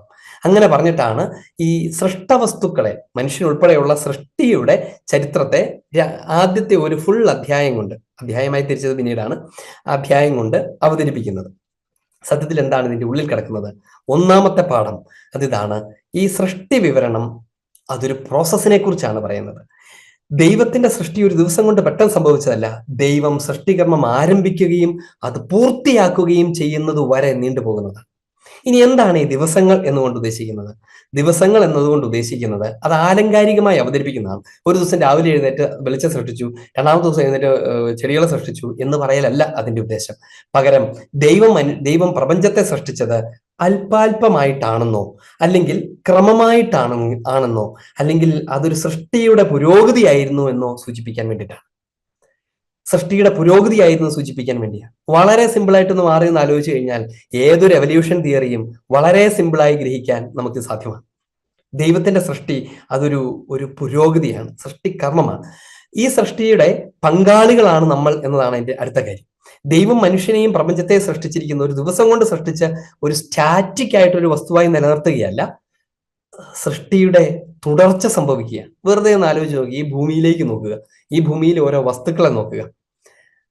നമ്മൾ ഇന്നൊരു ഒരു ഒരു ഒരു ചെടിയുടെ പഴം പറിച്ച് തിന്നുന്നു എന്ന് കരുതുക. ആ പഴം പറിച്ച് തിന്നുമ്പോൾ നമ്മൾ കഴിഞ്ഞ ദിവസം പറഞ്ഞിരുന്നു എന്നാണ് എൻ്റെ ഓർമ്മ, എത്രയോ നൂറ്റാണ്ടുകളായി ആ ചെടി ഭൂമിയിൽ നിലനിൽക്കുകയാണ്. ആ ചെടി സൃഷ്ടികർമ്മം തുടർന്നുകൊണ്ടിരിക്കുകയാണ്, അല്ലെ? ദൈവം ആ ചെടിയെ സൃഷ്ടിച്ചിട്ട് അതിങ്ങനെ ഒരു പാറക്കല്ല് പോലെ ഇങ്ങനെ നിൽക്കുകയല്ല. അതിങ്ങനെ ആ തുടർ പ്രക്രിയ നടന്നുകൊണ്ടിരിക്കുകയാണ്. ഇനി മനുഷ്യൻ എന്താ ചെയ്യുന്നത്? അവന്റെ അധ്വാനം എന്താണ്? സത്യത്തിൽ അത് സൃഷ്ടിയിലുള്ള പങ്കുചേരലാണ്. മനുഷ്യകരങ്ങളുടെ അധ്വാനം എന്ന് പറയുന്നത് അത് സൃഷ്ടിയുടെ പങ്കുചേരലാണ്. ദൈവം സൃഷ്ടിച്ചു കഴിഞ്ഞിട്ട് മനുഷ്യനെ അങ്ങ് വിടുന്നു എന്നല്ല മനസ്സിലാക്കേണ്ടത്. പകരം ദൈവം സമാരംഭിച്ച സൃഷ്ടിയിൽ പങ്കുചേരാൻ മനുഷ്യനെയും അവിടുന്ന് ക്ഷണിച്ചു, കൂട്ടിച്ചേർത്തു എന്നാണ്. ആദത്തെ ഹവ്വയെ കുറിച്ചൊക്കെ പറയുന്ന ഭാഗത്ത് നമ്മൾ വായിക്കുന്ന ഇങ്ങനെയാണ്: തോട്ടം നോക്കാനും കൃഷി ചെയ്യാനുമായി ദൈവം അവനെ സൃഷ്ടിച്ചു എന്നാണ് വിശുദ്ധ ഗ്രന്ഥത്തിൽ, അഥവാ അവനെ ഏൽപ്പിച്ചു എന്നാണ് വിശുദ്ധ ഗ്രന്ഥത്തിൽ നമ്മൾ വായിക്കുന്നത്. ദൈവം, നമ്മൾ ആ ഭാഗങ്ങളെ കുറിച്ച് പിന്നീട് വായിക്കും. ദൈവം ആ ഒരു തോട്ടം പോലെയാണ് അതിനെ വിഭാവനം ചെയ്യുന്നത്. തോട്ടം പോലെ സൃഷ്ടിച്ചിട്ട് ഇവനെ അവിടെ ആക്കി. അവൻ എന്ത് ചെയ്യുന്നു? അവൻ കൃഷി ചെയ്യുന്നു. എന്ന് പറഞ്ഞാൽ ഇത് ഏത് തരം നരേഷനാണ് എന്നതിനെ കുറിച്ച് ഞാൻ പിന്നീട് പറയാനിരിക്കുകയാണ്. ഇതേത് തരത്തിലുള്ള വ്യാഖ്യാനമാണ് അർഹിക്കുന്നത്, എങ്ങനെയാണ് ഇതിനെ അവതരിപ്പിച്ചിരുന്നത്, അവതരണത്തിന്റെ പേരെന്താണ് എന്നൊക്കെ നമ്മൾ പിന്നീട് പറയാൻ കിടക്കും. സൂചന മാത്രമാണ്. അത് ഇങ്ങനെയാണ്: ദൈവം അവനെ സൃഷ്ടിച്ചു. അവനെ സൃഷ്ടിച്ചതോടുകൂടെ സൃഷ്ടി പൂർണ്ണമായില്ല. അവനെ കൂടെ ഉപയോഗിച്ചുകൊണ്ട്, അവനെ പങ്കു ചേർത്തുകൊണ്ട് ദൈവം ഈ സൃഷ്ടികർമ്മം തുടർന്നുകൊണ്ടിരിക്കുകയാണ്. അതായത് ദൈവത്തിന്റെ സൃഷ്ടികർമ്മത്തിന്റെ തുടർച്ചയാണ് ഈ പ്രപഞ്ചത്തിൽ കാണുന്നതെല്ലാം. അത് ഇങ്ങനെ 6 ദിവസത്തോളം തുടരുകയാണ്. 6 അപൂർണതയുടെ സൂചനയാണ്. അപൂർണതയാണ് 7 പൂർണ്ണത. അപൂർണമായ ഈ പ്രപഞ്ചത്തെ അപൂർണതയിൽ ദൈവം സൃഷ്ടി ചെയ്തുകൊണ്ടേയിരിക്കുകയാണ്. അതുകൊണ്ട് എന്ന് പറയാം, ഇന്ന് നമ്മൾ സംസാരിച്ചുകൊണ്ടിരിക്കുന്ന ഈ ദിവസവും ദൈവം തന്റെ സൃഷ്ടി തുറന്നുകൊണ്ടിരിക്കുകയാണ്. ആ അപൂർണതയുടെ ഒരു തുടർച്ചയെക്കുറിച്ചാണ് ഇങ്ങനെ ഓരോന്ന് എണ്ണിപ്പറക്കി വിശുദ്ധ ഗ്രന്ഥകാരൻ അവതരിപ്പിക്കുന്നത്. ഇതിങ്ങനെ തുടർന്നു പോവുകയാണ്. ഒരുപക്ഷെ ഇനി എന്ത് സംഭവിക്കുന്നു ചോദിച്ചു കഴിഞ്ഞാൽ, ഇനിയും തുടർ സൃഷ്ടി നടന്നുകൊണ്ടിരിക്കും. അത് മനുഷ്യ ജീവിതത്തിൽ അവന്റെ കണ്ടെത്തലുകളിലൂടെ, അവന്റെ ഇടപെടലുകളിലൂടെ, ദൈവം ഈ ഭൂമിയിൽ ഒരുക്കിയ വസ്തുക്കളെ സംയോജിപ്പിക്കുന്നതിലൂടെയൊക്കെ അവൻ തുടർന്നും സൃഷ്ടിച്ചുകൊണ്ടിരിക്കും. ദൈവം തന്നെ അവനെ സൃഷ്ടിക്കാൻ സഹായിച്ചുകൊണ്ടിരിക്കും. ദൈവം നൽകിയ ബുദ്ധിയിലൂടെ ദൈവം ഇടപെട്ടുകൊണ്ടിരിക്കും. ദൈവം തന്നെയും അതിനകത്ത് പ്രവർത്തിച്ചുകൊണ്ടിരിക്കും. അങ്ങനെ സൃഷ്ടി എന്ന് പറയുന്നത് ഒരു ദിവസം പെട്ടെന്ന് ഒരു സാധനം ഉണ്ടാക്കി വെച്ചു എന്നല്ല, അത് പ്രപഞ്ചത്തിന്റെ ഹിസ്റ്ററിയാണത്. അതായത് യുഗാന്ത്യം വരെ നീണ്ടു നിൽക്കുന്ന, പ്രപഞ്ചം എന്നുവരെ നിലനിൽക്കുമോ അന്നുവരെ നിലനിൽക്കുന്ന വലിയ മഹാചരിത്രത്തിന്റെ സമ്മറിയാണ് ഈ 6 ദിവസത്തെ കഥ. അപ്പൊ 7-ാം ദിവസം എന്താണ്? ദൈവം മടുത്തിട്ട് പോയി വിശ്രമിക്കുന്ന ദൈവം ഒരു മനുഷ്യനാണ്. കുറച്ച് ദിവസം പണിയെടുത്തിട്ട് ഒരു ദിവസം പോയി ലീവ് എടുക്കാനായിട്ട്, അല്ലെ? നമ്മളിങ്ങനെ പറയല്ലേ, വീക്കെൻഡായി മടുത്തു, ഇനി പോയിട്ട് വിശ്രമിക്കണം എന്ന് പറഞ്ഞിട്ട് അങ്ങനെ ദൈവം അങ്ങനെ പണിയെടുക്കുകയും മടുക്കുകയും ഒക്കെ ചെയ്യുന്ന ഒരു മനുഷ്യനാണോ? അതൊരു ആന്ത്രോപോമോർഫിക് എന്ന് പറയും. ആന്ത്രോപോമോർഫിക് എന്ന് പറയും. അതായത് ഒരു മനുഷ്യനോട് സാദൃശ്യപ്പെടുത്തി അത് അവതരിപ്പിക്കാം. ദൈവശാസ്ത്ര രഹസ്യങ്ങൾ ഒരു മനുഷ്യനോട് എന്നതുപോലെ താതാത്മ്യപ്പെടുത്തിക്കൊണ്ടൊക്കെ ഭൂമിയിലെ അടയാളങ്ങളും സൂചകങ്ങളും ഒക്കെ ഉപയോഗിച്ച് അവതരിപ്പിക്കുന്ന ശൈലിയാണ്. അതനുസരിച്ച് എങ്ങനെയാണ് 6 ദിവസങ്ങൾ നീണ്ടു നിൽക്കുന്ന ഒരു വൻ പ്രോസസ്സാണ് സൃഷ്ടിയുടെ. അത് കഴിഞ്ഞിട്ട് ദൈവം വിശ്രമിക്കുകയാണ്. എന്ന് പറഞ്ഞാൽ തുടർന്നൊന്നും സൃഷ്ടിക്കാനില്ലാത്ത ഒരു സമയം, തുടർന്നൊരു സൃഷ്ടിയും ഇല്ലാത്ത ഒരു സമയം, സൃഷ്ടികർമ്മത്തിന്റെ ആ ഹ്യൂജ് പ്രോസസ് പൂർത്തിയാകുന്ന സമയം. വിശുദ്ധൻ രേഖപ്പെടുത്തുന്നത് പോലെ സകലതും സൃഷ്ടിക്കപ്പെട്ട് ജോലി പൂർത്തിയാകുന്ന സമയം. അങ്ങനെ ഒരു സമയം വരും. അതിനെയാണ് ലോകാവസാനം എന്ന് വിളിക്കുന്നത്, യുഗാന്ത്യം എന്ന് വിളിക്കുന്നത്. അത് കഴിഞ്ഞാൽ അതെല്ലാം പൂർണ്ണമായി പരിപൂർണതയിലേക്ക് പ്രവേശിക്കും. പിന്നെ ദൈവം വിശ്രമിക്കുന്നു എന്ന് പറഞ്ഞാൽ പിന്നെ അത് സ്ഥിരമായ പൂർണ്ണതയിൽ നിലനിൽക്കുന്ന, ഇനി അതിനു മേലൊന്നും സൃഷ്ടിക്കപ്പെടാനില്ലാത്ത ഒരവസ്ഥയിലേക്ക് പ്രവേശിക്കുമെന്നാണ്. അത് നമ്മളൊക്കെ ആളുകളൊക്കെ മരിച്ചു കഴിയുമ്പം നമ്മൾ എഴുതാറില്ലേ, റെസ്റ്റ് ഇൻ പീസ് എന്ന് എഴുതി വെക്കാറില്ലേ? വിശ്രമിക്കുക എന്നാണ്, അന്ത്യവിശ്രമം കൊള്ളുന്ന എന്നൊക്കെ പറയില്ലേ. പ്രവൃത്തികളൊക്കെ പൂർത്തീകരിച്ചു, ഞാൻ നല്ല ഓട്ടം ഓടി, എൻ്റെ ഓട്ടം ഞാൻ പൂർത്തിയാക്കി എന്നൊക്കെ പറയുന്ന പൗലോസ്ലീഹയുടെ വാക്കുകളൊക്കെ ഓർക്കുക. ദൈവം സകലതും സൃഷ്ടിച്ച് പൂർത്തീകരിക്കുന്ന ഒരു സമയം, സൃഷ്ടികർമ്മത്തിന് ആരംഭം കുറിക്കുന്ന ആ നിമിഷം മുതൽ യുഗാന്ത്യം വരെയുള്ള പ്രപഞ്ചത്തിന്റെ ചരിത്രത്തെക്കുറിച്ചാണ് ആലങ്കാരികമായി അഥവാ തിയോളജിക്കലായി ദൈവശാസ്ത്രപരമായി ചരിത്രത്തിന്റെ അംശങ്ങളെ, ശാസ്ത്രീയ അംശങ്ങളെയൊക്കെ മാത്രം ഉപയോഗിച്ചുകൊണ്ട് അവയെ ദൈവശാസ്ത്രപരമായി അവതരിപ്പിച്ച് നമ്മളെ പഠിപ്പിക്കുന്നത്. 6 ദിവസം കൊണ്ട് പൂർത്തീകരിക്കുന്നു, 7-ാം ദിവസം ദൈവം വിശ്രമിക്കും. അതായത് ഈ പ്രപഞ്ചം മുഴുവനും അതിന്റെ സകല അധ്വാനവും പൂർത്തീകരിക്കപ്പെട്ട് ദൈവത്തിൽ വിലയം പ്രാപിക്കുന്ന, നിത്യതയിൽ പരിപൂർണതയിലായിരിക്കുന്ന അങ്ങനെ ഒരു ദിവസത്തെക്കുറിച്ചുള്ള സൂചനയോടുകൂടിയാണ് സൃഷ്ടികർമ്മം അവസാനിക്കുന്നത്. നോക്കുക, പ്രപഞ്ചത്തിന്റെ ഉൽപ്പത്തി മുതൽ സ്വർഗരാജ്യം വരെയുള്ള ചരിത്രത്തെ വളരെ ആലങ്കാരികമായി അവതരിപ്പിക്കുക. ആലങ്കാരികം എന്ന് പറഞ്ഞു കഴിഞ്ഞാൽ അതത്ര പൂർണ്ണമല്ല. അതിനെ ഒരു പരിധി വരെ ഹിസ്റ്റോറിക്കോ തിയോളജിക്കൽ അല്ലെങ്കിൽ സയന്റിഫിക് തിയോളജിക്കൽ എന്നൊക്കെ വേണേൽ പോലും പറഞ്ഞാലും കുഴപ്പമില്ല. അതിനെ മുഴുവനും ഹിസ്റ്റോറിക്കൽ എന്ന് പറഞ്ഞു കഴിഞ്ഞാൽ നമ്മൾ എഴുതപ്പെട്ട രേഖപ്പെടുത്തിയ ചരിത്രത്തെ കുറിച്ചല്ല, സകലതിന്റെയും സമ്മറി അതാണ്. അതിനെ ദൈവശാസ്ത്രപരമായി അവതരിപ്പിക്കണം. അതുകൊണ്ട് തന്നെ നമ്മൾ ഈ വായിച്ച ഓരോ കുഞ്ഞു വാക്കിനും ദൈവശാസ്ത്രപരമായ അർത്ഥതലങ്ങളുടെ ആഴങ്ങളുണ്ട്. അതറിയുന്നില്ലെങ്കിൽ നമ്മൾ ഇവയൊക്കെ വളരെ ബാലിശമായി മനസ്സിലാക്കാൻ ഇടവരും. ഞാൻ പറഞ്ഞത് ഈ ഉൽപ്പത്തിയുടെ ഗ്രന്ഥം ആരംഭിക്കുന്നത് സൃഷ്ടിയെക്കുറിച്ച് പറഞ്ഞുകൊണ്ടാണ്. ആ സൃഷ്ടിയിൽ ദൈവം ഇടപെടുന്നു എന്ന് പറഞ്ഞാൽ ഈ പ്രപഞ്ചത്തിൽ എപ്പോഴും ദൈവം പ്രവർത്തന നിരതനായിരിക്കുന്നു എന്നാണ് അർത്ഥം. അതായത് നമ്മളിപ്പോൾ സംസാരിച്ചുകൊണ്ടിരിക്കുന്ന ഈ സമയത്തും ദൈവം തന്റെ സൃഷ്ടികർമ്മം തുടർന്നുകൊണ്ടിരിക്കുകയാണ് എന്ന് പറഞ്ഞാൽ ഈ പ്രപഞ്ചത്തിലേക്ക് നോക്കിയാൽ ഇപ്പോഴും സൃഷ്ടിച്ചുകൊണ്ടിരിക്കുന്ന, സൃഷ്ടിയെ പുരോഗമിപ്പിച്ചുകൊണ്ടിരിക്കുന്ന ദൈവത്തെ കാണാൻ പറ്റും എന്നാണ് അതിന്റെ അർത്ഥം. എന്ന് വെച്ചാൽ വരച്ചു വെച്ചിരിക്കുക, കഴിഞ്ഞ പ്രാവശ്യം ഞാൻ പറഞ്ഞത് ഇങ്ങനെയാണ്, വരച്ചു വെച്ചിരിക്കുന്ന ഒരു ചിത്രത്തെ നോക്കിയാൽ നമുക്ക് ദൈവത്തെ കാണാൻ പറ്റും എന്നാണ് പറഞ്ഞതെങ്കിൽ അതിന് ഒരു പടി കൂടെ പരിഷ്കരിക്കുകയാണ്, ഉയർത്തുകയാണ്. വരച്ചു വെച്ചിരിക്കുന്ന ചിത്രത്തിലല്ല, വരച്ചുകൊണ്ടിരിക്കുന്ന, വിരചിതമായിക്കൊണ്ടിരിക്കുന്ന ഈ പ്രപഞ്ചത്തിലേക്ക് നോക്കിയാൽ നിനക്ക് പ്രവർത്തന നിരതനായിരിക്കുന്ന, ജീവിക്കുന്ന ദൈവത്തെ അറിയാൻ പറ്റുമെന്നാണ് അതിന്റെ അർത്ഥം. ഇനി അതുകൊണ്ട് ഈ പ്രപഞ്ചത്തിൽ പ്രവർത്തന നിരതനായിരിക്കുന്ന ദൈവത്തെ കണ്ടാൽ കൊള്ളാമല്ലോ, എന്നാൽ ഈ പ്രപഞ്ചത്തെ അങ്ങോട്ട് ആരാധിച്ച് കളയാം എന്നല്ല കരുതേണ്ടത്. ഈ പ്രപഞ്ചത്തിൽ സകലതുമുണ്ട്, ഇവിടെ തന്നെ അങ്ങ് ജീവിച്ച് അവസാനിച്ചാൽ മതി, ഇത് മുഴുവനും തിന്നും കുടിച്ചും അവസാനിപ്പിച്ചാൽ മതി എന്നുമല്ല കരുതേണ്ടത്. പകരം ഒരു 7-ാം ദിവസത്തെക്കുറിച്ച് ധ്യാനിക്കണമെന്നാണ് അതിന്റെ അർത്ഥം. 7-ാം ദിവസം എന്താണ്? അത് സൃഷ്ടിയുടെ ദിവസമല്ല, അത് പൂർണ്ണതയുടെ ദിവസമാണ്, പരിപൂർണതയുടെ ദിവസമാണ്, സകല സൃഷ്ടികളെയും പൂർത്തീകരിക്കുന്ന ദിവസമാണ്. എന്ന് പറഞ്ഞാൽ ഈ സൃഷ്ടി ഇത്രമേൽ മനോഹരമാണെങ്കിൽ അതിന്റെ പൂർത്തീകരണം എന്തായിരിക്കുമെന്നാണ്.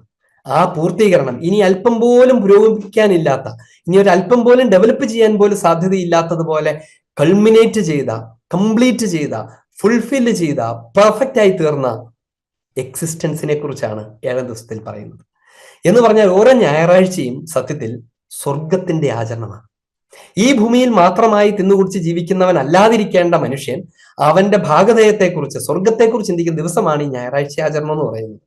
എന്ന് പറഞ്ഞാൽ അത് ആചരിക്കാത്ത ഒരാൾ ഈ ഭൂമിയുടെ മണ്ണും കല്ലും മാത്രമാണ് എന്നാണ് എന്റെ അർത്ഥം.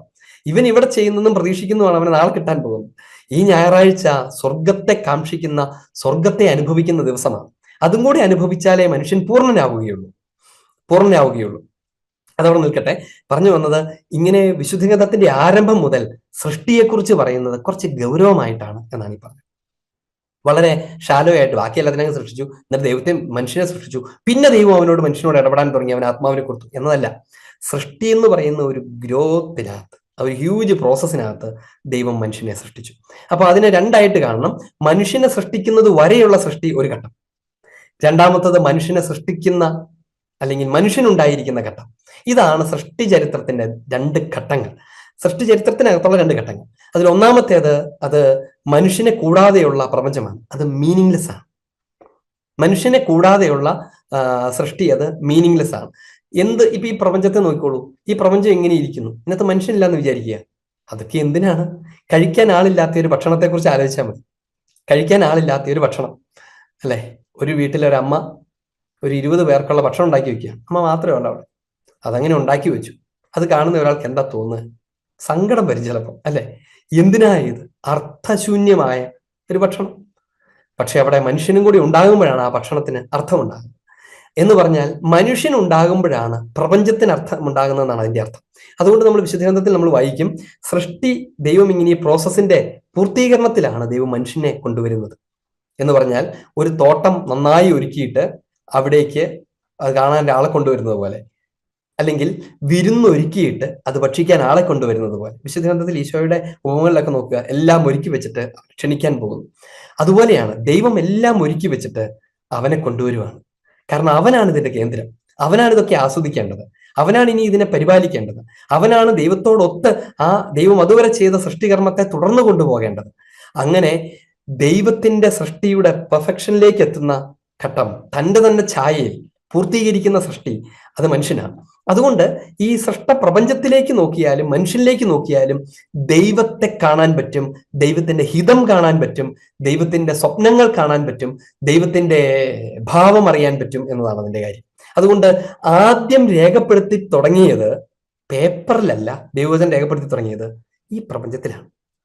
ദൈവവചനത്തിന്റെ ആദ്യ വാക്കുകൾ എഴുതപ്പെടുന്നത് പ്രപഞ്ചത്തിലാണ്. ഇനി അത് കുറച്ചുകൂടെ സ്പഷ്ടമായി എഴുതി തുടങ്ങുന്നത് മനുഷ്യനിലാണ്. അതിനുശേഷമാണ് ആ മനുഷ്യന്റെ രൂപത്തിൽ മനുഷ്യാവതാരമെടുത്ത മിശിഹ ആയി നമ്മൾ വചനത്തെ കാണുന്നത്. അതിനുശേഷമാണ് അത് ബൈബിളായി രേഖപ്പെടുത്തപ്പെടുന്നത്. അതുകൊണ്ട് ആ എഴുതപ്പെട്ട ബൈബിളിനെ കുറിച്ചല്ല പറഞ്ഞു തുടങ്ങേണ്ടത് ഇവിടെ നിന്നാണ് എന്ന കാര്യം നമ്മൾ ഓർക്കണം. ഇനി അതിനെക്കുറിച്ച് പറയട്ടെ. ഒന്നാമത്തെ കാര്യം സൃഷ്ടപ്രപഞ്ചമാണ്. സൃഷ്ടപ്രപഞ്ചത്തെക്കുറിച്ചുള്ള വാക്കുകളാണ്. അതിങ്ങനെ ശ്രദ്ധിക്കണം. 32-ാം പാരഗ്രാഫിൽ പ്രപഞ്ചത്തിന്റെ ചലനം, കാര്യക്ഷമത, താൽക്കാലികത, കണ്ടിൻജൻസി, ക്രമം, സൗന്ദര്യം, ഇവയിൽ നിന്ന് മനുഷ്യന് പ്രപഞ്ചത്തിന്റെ ആരംഭവും അന്തവുമായ ഗോളായ ദൈവത്തെ അറിയാൻ സാധിക്കും. ഇതാണ് തിരുസഭ വചനത്തെക്കുറിച്ചൊക്കെ പറഞ്ഞു തുടങ്ങുമ്പം, ദൈവിക വെളിപാടിനെ കുറിച്ച് പറഞ്ഞു തുടങ്ങുമ്പം ആദ്യം പറയുന്ന കാര്യം അതിങ്ങനെയാണ്. ഒരിക്കലൂടെ പറയാം. പ്രപഞ്ചത്തിന്റെ ചലനം, കാര്യക്ഷമത, താൽക്കാലികത, ക്രമം, സൗന്ദര്യം എന്നിവയിൽ നിന്ന് മനുഷ്യന് പ്രപഞ്ചത്തിന്റെ ആരംഭവും അന്തവുമായ പ്രപഞ്ചത്തിന്റെ ഗോളായിരിക്കുന്ന ദൈവത്തെ അറിയാൻ പറ്റും. അതിനെക്കുറിച്ചാണ് ഞാൻ കഴിഞ്ഞ ക്ലാസ്സിൽ കുറച്ച് ആലങ്കാരികമായൊക്കെ കഥയൊക്കെ പറഞ്ഞ് വിശദീകരിച്ചത്. ഞാൻ ഓരോ വാക്കുകൾ എടുത്ത് നോക്കുക. പ്രപഞ്ചത്തിന്റെ ചലനം, ഡൈനാമിസം. ഈ പ്രപഞ്ചം ഇങ്ങനെ സ്റ്റാഗ്നന്റ് റിയാലിറ്റി അല്ല, അതൊരു ചലിക്കുന്ന യാഥാർത്ഥ്യമാണ്. ചലിക്കുക എന്ന് പറഞ്ഞാൽ ഇങ്ങനെ ഫിസിക്കൽ മൂവ്മെന്റ് മാത്രമല്ല, ഒരു ഫിസിക്കൽ മൂവ്മെന്റ് മാത്രം ഇവിടെ ഒരു സ്ഥലത്ത് മറ്റൊരു സ്ഥലത്തേക്ക് പോകുന്നു എന്നുള്ളതല്ല. അതുകൊണ്ട് ഈ പ്രപഞ്ചം മുഴുവനും ചലിച്ചുകൊണ്ടിരിക്കുകയാണ്, നമുക്കറിയാം അല്ലെ? ഭൂമി തന്നെത്താൻ കറങ്ങിക്കൊണ്ടിരിക്കുന്നു, ആ സൂര്യനെ ചുറ്റിക്കൊണ്ടിരിക്കുന്നു, അതെല്ലാം കൂടി കറങ്ങിക്കൊണ്ടിരിക്കുന്നു, അത് ഒരുമിച്ച് മൂവ് ചെയ്തുകൊണ്ടിരിക്കുന്നു, അതിവേഗത്തിൽ സഞ്ചരിച്ചുകൊണ്ടിരിക്കുന്നു എന്നൊക്കെ നമുക്കറിയാം. നമ്മൾ അത്ഭുതപ്പെടുന്ന വിധത്തിലാണ് ഇതിന്റെ ചലനം. ഈ ചലനം എങ്ങനെ സംഭവിക്കുന്നു? സ്റ്റാഗ്നന്റ് ആയിട്ടുള്ള ഒരു റിയാലിറ്റിക്ക് ഒരു ചലനത്തെ സൃഷ്ടിക്കാൻ പറ്റില്ല, ശരിയല്ലേ? അതൊരു ബേസിക് ഫിസിക്സ് അല്ലേ? ഇവിടെ ഇരിക്കുന്ന ഒരു വസ്തു, ഒരു കല്ല് ഇവിടെ ഇരിക്കുകയാണ്. ആ കല്ലിനെ അതുപോലെ അനങ്ങാതിരിക്കുന്ന ഒരു കല്ലിന് ചലിപ്പിക്കാൻ പറ്റും? ഇല്ല. ചലിക്കുന്ന ഒരു വസ്തുവിനെ ചലിക്കാത്ത ഒരു വസ്തുവിനെ ചലിപ്പിക്കാൻ പറ്റും. ശ്രദ്ധിച്ച് കേൾക്കണം. ചലിക്കുന്ന ഒരു വസ്തുവിനെ ചലിക്കാത്ത ഒരു വസ്തുവിനെ ചലിപ്പിക്കാൻ പറ്റുള്ളൂ. ഇങ്ങനെ ഇരിക്കുകയാണ്. അപ്പൊ എന്റെ ചലിക്കാൻ പറ്റുന്ന കൈകൊണ്ട് ഒരു തട്ട് വെച്ച് കൊടുത്തു കഴിഞ്ഞാൽ പിന്നെ ഇത് മൂവ് ചെയ്യും. നമ്മൾ ആരെങ്കിലും ഒരു കല്ല് തന്നത്ത ഒരു വഴിക്ക് പോകുന്ന കണ്ടിട്ടുണ്ടാവും അല്ലെ? കണ്ടിട്ടില്ല. നമ്മൾ ഓടുന്ന വഴിക്ക് നമ്മുടെ കാല് തട്ടിയിട്ട് ആ കല്ല് തെറിച്ചു പോകുന്ന നമ്മൾ കണ്ടിട്ടുണ്ട്. എന്താണ് സംഭവിച്ചത്? ചലിക്കാൻ കഴിയുന്ന നമ്മളാണ് അതിന് ചലിപ്പിച്ചത്. ചലിക്കാൻ കഴിയുന്ന ഒന്നിനെ ചലിക്കാതിരിക്കുന്ന ഒന്നിനെ ചലിപ്പിക്കാൻ പറ്റുള്ളൂ. ഈ പ്രപഞ്ചം മുഴുവനും ചലിക്കുന്നുണ്ടെങ്കിൽ അതിനെ ചലിപ്പിക്കുന്ന ഒരാളുണ്ട് എന്നാണ് എൻ്റെ കാര്യം. അതിനെ ചലിപ്പിക്കാൻ കഴിവുള്ള ഒരാളുണ്ട് എന്നാണ് അതിൻ്റെ കാര്യം. ഒന്നും സ്വയമേവ ചലിക്കുന്നില്ല എന്നതാണ് അതിൻ്റെ കാര്യം. ഈ ചലിക്കാനുള്ള നിയമം രേഖപ്പെടുത്തിയ ആ ചലനാത്മകതയിൽ തന്നെ ചലനത്തെക്കുറിച്ചുള്ള നിയമം രേഖപ്പെടുത്തിയ ഒരാൾ, അഥവാ ചലിപ്പിക്കുന്നവന്റെ കമാൻഡ് അനുസരിക്കുന്ന, അവന്റെ സ്പർശനം കൊണ്ട് ചലിക്കുന്ന, അവന്റെ സാന്നിധ്യം കൊണ്ട് ചലിക്കുന്ന, അവന്റെ പ്രേരണ കൊണ്ടും പ്രചോദനം കൊണ്ടും സൃഷ്ടിയുടെ സ്വഭാവം കൊണ്ടും ചലിക്കുന്ന ഈ പ്രപഞ്ചത്തിലേക്ക് നോക്കിയാൽ ചലിപ്പിക്കുന്നവനെ കാണാൻ പറ്റും എന്നതാണ് അതിന്റെ കാര്യം. ഈ ചലനം യൂണിവേഴ്സിന്റെ ബിഗ് ബാങ്ങിനെ കുറിച്ച് നമ്മൾ പിന്നെ പറയുമ്പോൾ അതിനെക്കുറിച്ച് പറയും, അകന്നു പോകുന്നതിനെ കുറിച്ച് പിന്നെ പറയാം. എനിവേ, ഈ മൂവ്മെന്റിനെ, ഈ ചലനത്തെ സ്ഥാപിച്ചവനിലേക്ക് ഈ ചലനം വിരൽ ചൂണ്ടും. അതുകൊണ്ടാണ് അതിന്റെ ചലനാത്മക എന്ന് പറയുന്നത്. ഇനി കുറച്ചുകൂടെ ഡൈനാമിസമാണ് അതിന്റെ വാക്ക്. ഈ ചലിക്കൽ മാത്രമല്ല, the world is dynamic, the universe is dynamic. ഇത് ചുമ്മാ ഒരു വാർക്കല്ല് പോലെ ഇരിക്കുമല്ല, അതുപോലും മാറിക്കൊണ്ടിരിക്കുകയാണ് അല്ലെ? ഒരു റോക്കുകൾ പോലും രൂപപ്പെടുന്നത് എങ്ങനെയാണ്? പ്രപഞ്ചം രൂപപ്പെടുന്നത് എങ്ങനെയാണ്? അതിങ്ങനെ രൂപഭാവങ്ങളിലൂടെ മാറിക്കൊണ്ടിരിക്കുകയാണ്, പുരോഗമിച്ചുകൊണ്ടിരിക്കുകയാണ്, അല്ലെങ്കിൽ മുന്നോട്ട് പോയിക്കൊണ്ടിരിക്കുകയാണ്. അങ്ങനെ സംഭവിക്കുന്നു എന്നുള്ള ഒരു യാഥാർത്ഥ്യത്തിനകത്താണ് നമ്മൾ നിൽക്കുന്നത്. നമ്മൾ ഉൾപ്പെടെ എല്ലാം ചലിച്ചുകൊണ്ടിരിക്കുന്നു. നിങ്ങൾ ഉണ്ടായപ്പോഴത്തെ പോലെയാണ് ഇപ്പൊ ഇരിക്കുന്നത്. അല്ല, അത് വളർന്നു, അത് മൂവ് ചെയ്തു. അങ്ങനെ ഈ പ്രപഞ്ചത്തിൽ നമ്മൾ മൂവ് ചെയ്യുന്നില്ല എന്ന് കരുതുന്ന ഒരു കല്ല് പോലും ചലനത്തിന് വിധേയമാണ്. അങ്ങനെ ആയിരിക്കുന്ന ഒരു പ്രപഞ്ചം സകല ചലനത്തിന്റെയും ഉറവിടമായ ദൈവത്തിലേക്ക് വിരൽ ചൂണ്ടും എന്നാണ് ഒന്നാമത്തെ കാര്യം. രണ്ടാമത്തേത് പ്രപഞ്ചത്തിന്റെ കാര്യക്ഷമതയെക്കുറിച്ചാണ്. കാര്യക്ഷമത എന്ന് പറഞ്ഞാൽ എഫിഷ്യൻസിയാണ്. ഈ പ്രപഞ്ചത്തിന് പ്രവർത്തിക്കാൻ കഴിയുന്നു, ഈ പ്രപഞ്ചത്തിന് പല കാര്യങ്ങളും ചെയ്യാൻ കഴിയുന്നു, എഫക്റ്റ് ഉണ്ടാക്കാൻ കഴിയുന്നു. അങ്ങനെയാണെങ്കിൽ if there is an effect there is a cause. ഒരു എഫക്റ്റ് ഉണ്ടെങ്കിൽ അതിന് കോസ് ഉണ്ട്. ഇപ്പൊ ഉദാഹരണത്തിന് നിങ്ങളുടെ മേത്ത് കല്ലു എന്ന് കൊണ്ടു എങ്കിൽ എറിഞ്ഞ ഒരാളുണ്ട് അല്ലെ? ഒരു സംഭവം സംഭവിച്ചാൽ ആ സംഭവിപ്പിച്ചവൻ അവിടെയുണ്ട് എന്നാണ് ഒരു കാര്യം. ഒരു കോസ് ഇല്ലാതെ എഫക്റ്റ് ഉണ്ടാവില്ല. അതുകൊണ്ടാണ് നമ്മൾ പഠിക്കുന്നത് പുകയുണ്ട്, എവിടെയും തീ പിടിച്ചിട്ടുണ്ടാവും നമ്മൾ പറയില്ലേ? തീ ഇല്ലാതെ പുകയുണ്ടാവില്ല എന്നൊക്കെ നാട്ടുകാർ പറയാറില്ലേ? അർത്ഥം എന്താണ്? There is a cause. ഒരു എഫക്റ്റ് ഉണ്ടെങ്കിൽ ഒരു കോസ് ഉണ്ട്. ഈ പ്രപഞ്ചം എഫക്റ്റഡ് ആണെങ്കിൽ there should be a cause. ആ പ്രപഞ്ചം ദൈവത്തിലേക്ക് വിരൽ ചൂണ്ടും എന്നുള്ളതാണ്. അങ്ങനെ കാര്യക്ഷമത. ഇനി താൽക്കാലികത. ഈ പ്രപഞ്ചം താൽക്കാലികമാണ് എന്ന് പറഞ്ഞാൽ ഒരു സമയത്ത് ആരംഭിക്കുന്നു, തീരുന്നു. ഒരു മനുഷ്യന്റെ കാര്യം അവർക്ക് അവന്റെ സ്ഥലത്ത് തുടങ്ങുന്നു, പിന്നെ അത് തീരുന്നു. ഒരു ചെടി കിളിർക്കുന്നു, വലുതാവുന്നു, വർഷങ്ങളപ്പുറത്ത് കരിയുന്നു. താൽക്കാലികമാണ് നമ്മളെ ഓർപ്പിക്കുന്നത്. ആ താൽക്കാലികം നമ്മളെ ഓർപ്പിക്കുക മാത്രമല്ല, നമ്മളെ ദുഃഖിപ്പിക്കുകയും ചെയ്യുന്നു. ശരിയല്ലേ? നമ്മുടെ കൂടെയുള്ള ആളുകൾ ഒക്കെ നമ്മളെ വിട്ടുപോകും, നമ്മൾ ഇവിടുന്ന് വിട്ടുപോകും. ഒക്കെ താൽക്കാലികമാണ്. ആ താൽക്കാലികത നമ്മളെ ഭയപ്പെടുത്തുന്നു, വിഷമിപ്പിക്കുന്നു. എന്ന് പറഞ്ഞ അർത്ഥം എന്താണ്? താൽക്കാലിക നമ്മൾ കാക്ഷിക്കുന്നില്ല എന്നാണ് അർത്ഥം. നമ്മളൊക്കെ പ്രതീക്ഷിക്കുന്നത് സ്ഥിരമായി നിൽക്കാനാണ്. അങ്ങനെ പ്രതീക്ഷിക്കുന്ന നമ്മൾക്ക് ഈ താൽക്കാലികതയുടെ ലോകത്തിൽ ജീവിക്കാൻ കഴിയുന്നുണ്ടെങ്കിൽ താൽക്കാലികതയെ സൃഷ്ടിക്കാൻ കഴിവുള്ള ഒരാളുണ്ട് എന്നാണ് അതിന്റെ അർത്ഥം. ആ ആൾ താൽക്കാലികമല്ല എന്നാണ് അതിന്റെ അർത്ഥം. എന്ന് പറഞ്ഞാൽ താൽക്കാലികമായ ഒന്നിന് തുടർസൃഷ്ടി നടത്തുക സാധ്യമല്ല, അല്ലെങ്കിൽ താൽക്കാലികമായ ഒന്നിനെ സൃഷ്ടിക്കുക സാധ്യമല്ല. എപ്പോഴും നിലനിൽക്കുന്ന ഒന്നിൽ നിന്നാണ് താൽക്കാലികത പോലും ഉണ്ടാകുന്നത്. അതുകൊണ്ടാണ് അതിന് അങ്ങനെ. ഇനി വളരെ പ്രധാനപ്പെട്ട ഒരു കാര്യമാണ് അതിന്റെ ക്രമം, ഓർഡർ.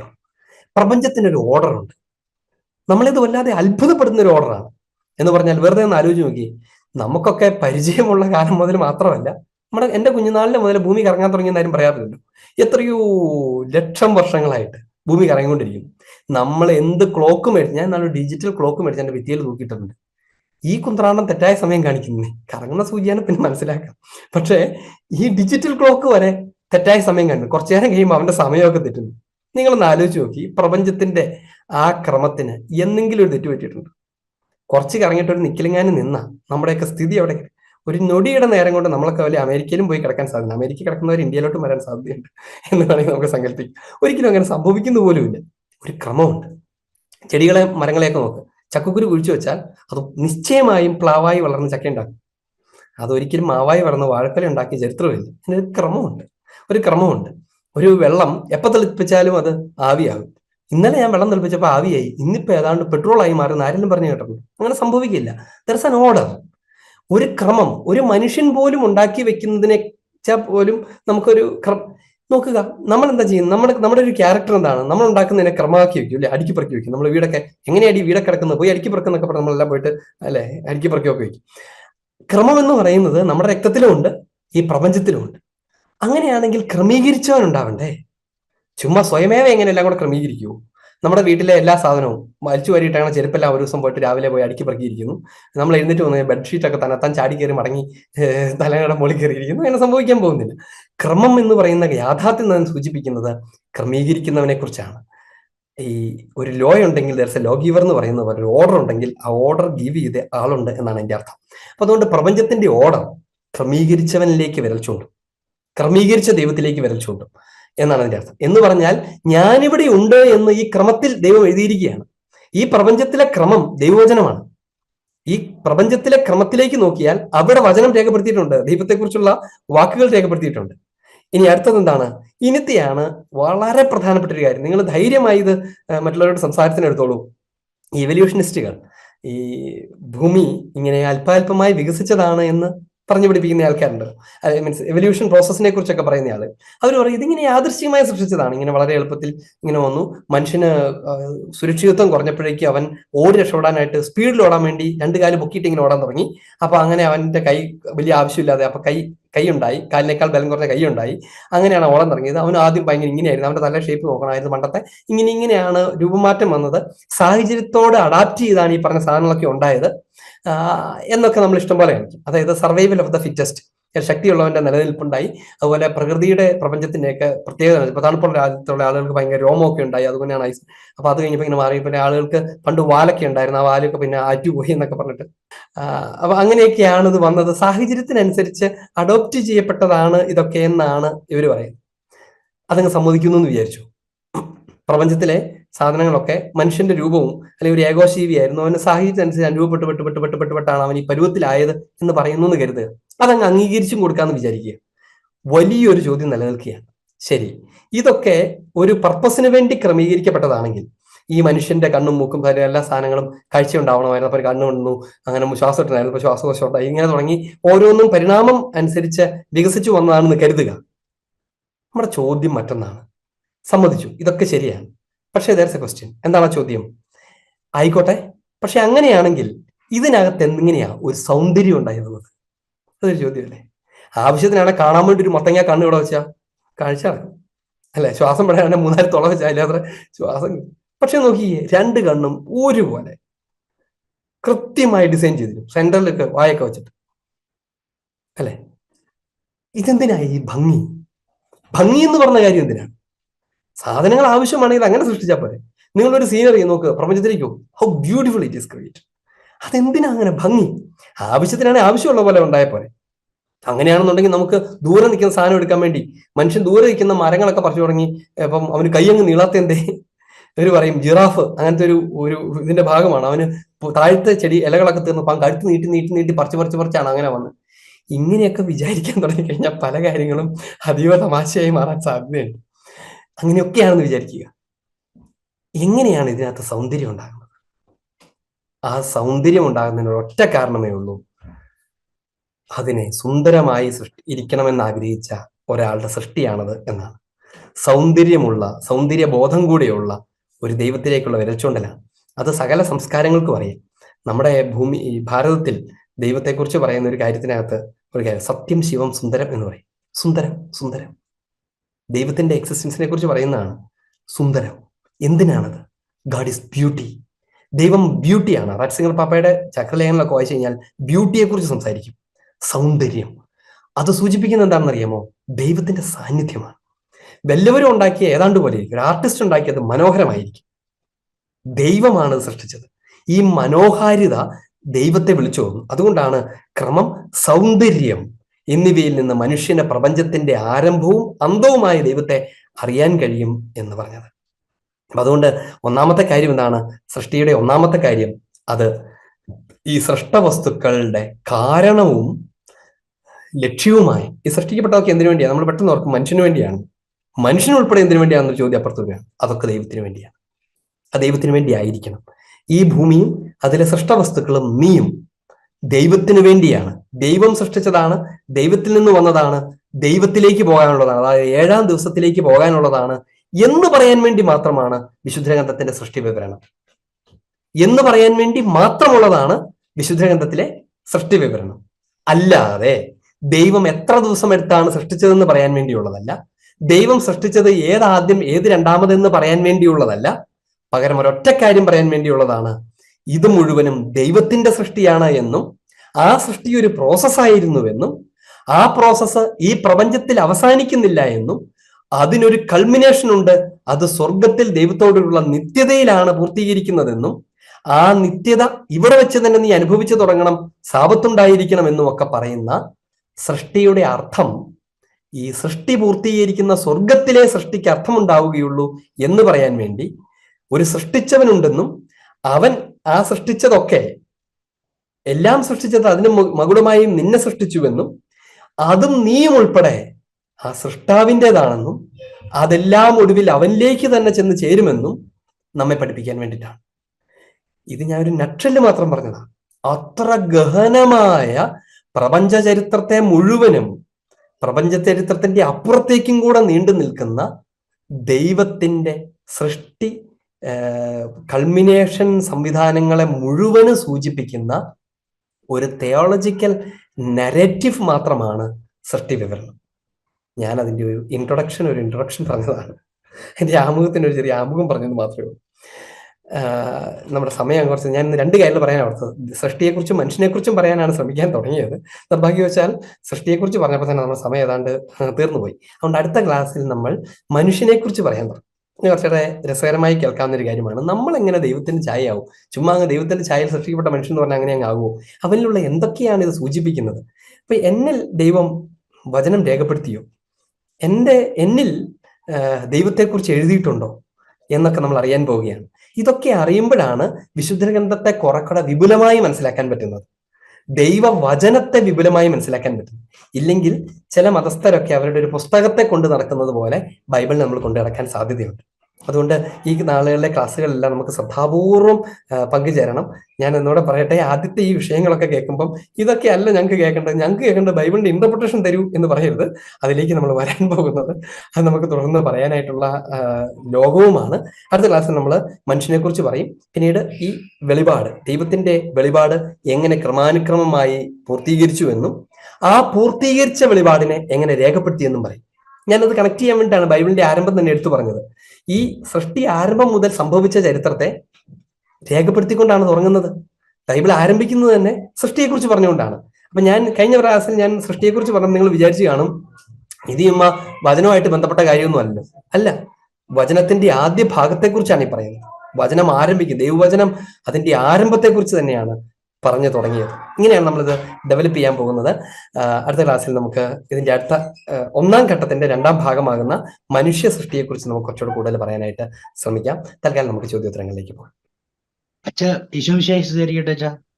ഇപ്പൊ സൗന്ദര്യകരമായിട്ട് ദൈവം സൃഷ്ടിച്ചതിനെ പറ്റിയാണ് എനിക്കൊരു സംശയം. ഈ ലോകത്തിലുള്ള അന്ധരെയും മൂകരെയും ബധിരരെയും മുടന്തരെയും ഒക്കെ കാണുമ്പോൾ, അവരുടെ സഹനം കാണുമ്പോൾ നമുക്ക് ഇങ്ങനെ മനസ്സിൽ തൊട്ട് പറയാനാവും ദൈവം സൗന്ദര്യകരമായി സൃഷ്ടിച്ചു എന്ന്. നമുക്കതൊരു സാഡിസ് മെന്റാലിറ്റി അല്ലെന്ന് എനിക്ക് തോന്നുന്നു. അച്ഛൻ എന്താ അച്ഛൻ പറയാനുള്ളത്? അതിന്റെ ഉത്തരം പറയാം. ഒന്നാമത്തേത്, സൗന്ദര്യം എന്ന് പറയുന്നത് എന്താണ് എന്നത് തന്നെ ഒരു ചോദ്യമാണ്. നിങ്ങളൊന്ന് ആലോചിച്ച് നോക്കിയേ.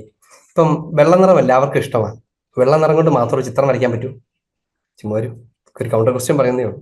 അതിനകത്തൊരു ചിത്രത്തിനകത്ത് ഇരുട്ടും വെളിച്ചവും ഒക്കെ കൂടി ചേരുമ്പോഴാണ് നല്ലൊരു ചിത്രം ഉണ്ടാകും. ശരിയല്ലേ? അല്ലേ? വർണ്ണങ്ങളും വർണ്ണമില്ലായ്മയും ഇരുളിമയും എല്ലാം കൂടി ചേരുമ്പോഴാണ് ഒരു ഭംഗിയുണ്ടാകുന്നത്. നമ്മുടെ ശരീരത്തിന്റെ തന്നെ പ്രത്യേകത നോക്കുക. ചിലത് കറുത്ത ഭാഗങ്ങൾ, കണ്ണിനകത്ത് കറുത്ത കിരികൾ. അപ്പൊ ഭംഗി എന്ന് പറയുന്നത് നമ്മൾ സാധാരണ കാണുന്ന പോലത്തെ ഒരു കാര്യത്തെക്കുറിച്ച് മാത്രമല്ല പറയുന്നത്. ഈ പ്രപഞ്ചത്തിന്റെ സംവിധാനത്തിനകത്തുള്ള സൗന്ദര്യം,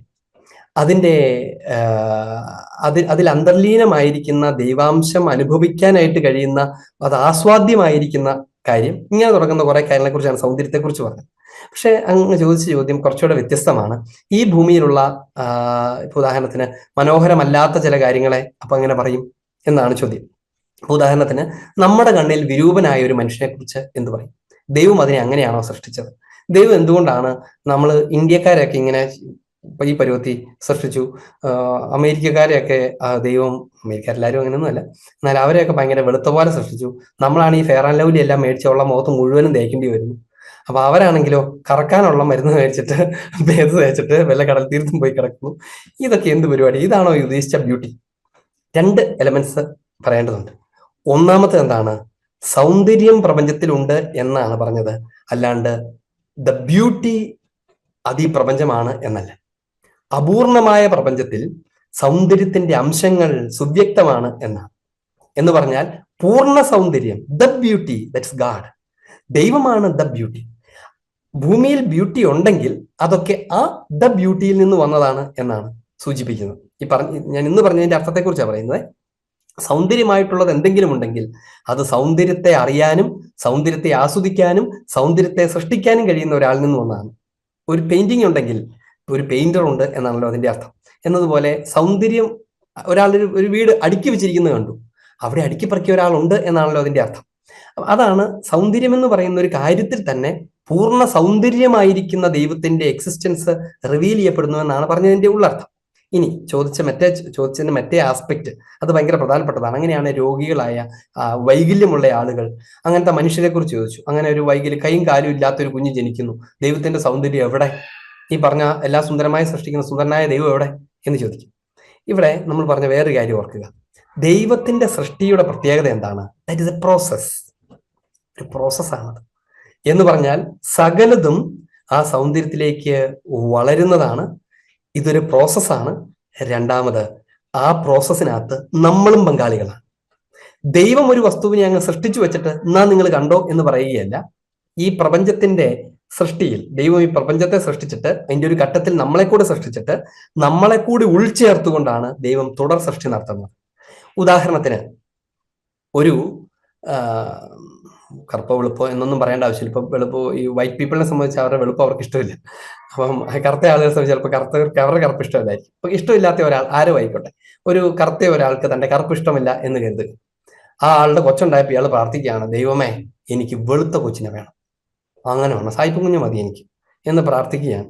അയാൾ എന്തോരം പ്രാർത്ഥിച്ചാലും അവസാനം ഉണ്ടായി കഴിയുമ്പോഴത്തേനും വഴിതെറ്റിപ്പോയി. ഇത് ഇവിടെ ജനിക്കേണ്ട കർത്താവിന് അവിടെ ജനിക്കേണ്ട കൊച്ചിന് ഇങ്ങോട്ട് തന്നാൽ എന്താണ് സംഭവിക്കുന്നത്? മനുഷ്യന്റെ തുടർ സൃഷ്ടികളിൽ ദൈവം മനുഷ്യനെ തന്നെ പങ്കാളിയാക്കുന്നുണ്ട്. അതുകൊണ്ട് അവന്റെ സൃഷ്ടിയുടെ അൾട്ടിമേറ്റ് കോസ് ദൈവമാണ്. പക്ഷെ അതിന്റെ ഇമ്മീഡിയറ്റ് കോസ് നമ്മളും കൂടിയാണ്. ഇമ്മീഡിയറ്റ് കോസ് എന്ന് പറഞ്ഞാൽ എന്താണ്? ആ കാര്യത്തെ ഇമ്മീഡിയറ്റ് ആയിട്ട് ക്രിയേറ്റ് ചെയ്യുന്നത് തൊട്ട് മുമ്പത്തെ കോസ്. ഇപ്പൊ ഉദാഹരണത്തിന്, എന്നെ പാമ്പ് കടിച്ചു, ഞാൻ മരിച്ചു. ഞാൻ മരിക്കാൻ കാരണം എന്താണ്?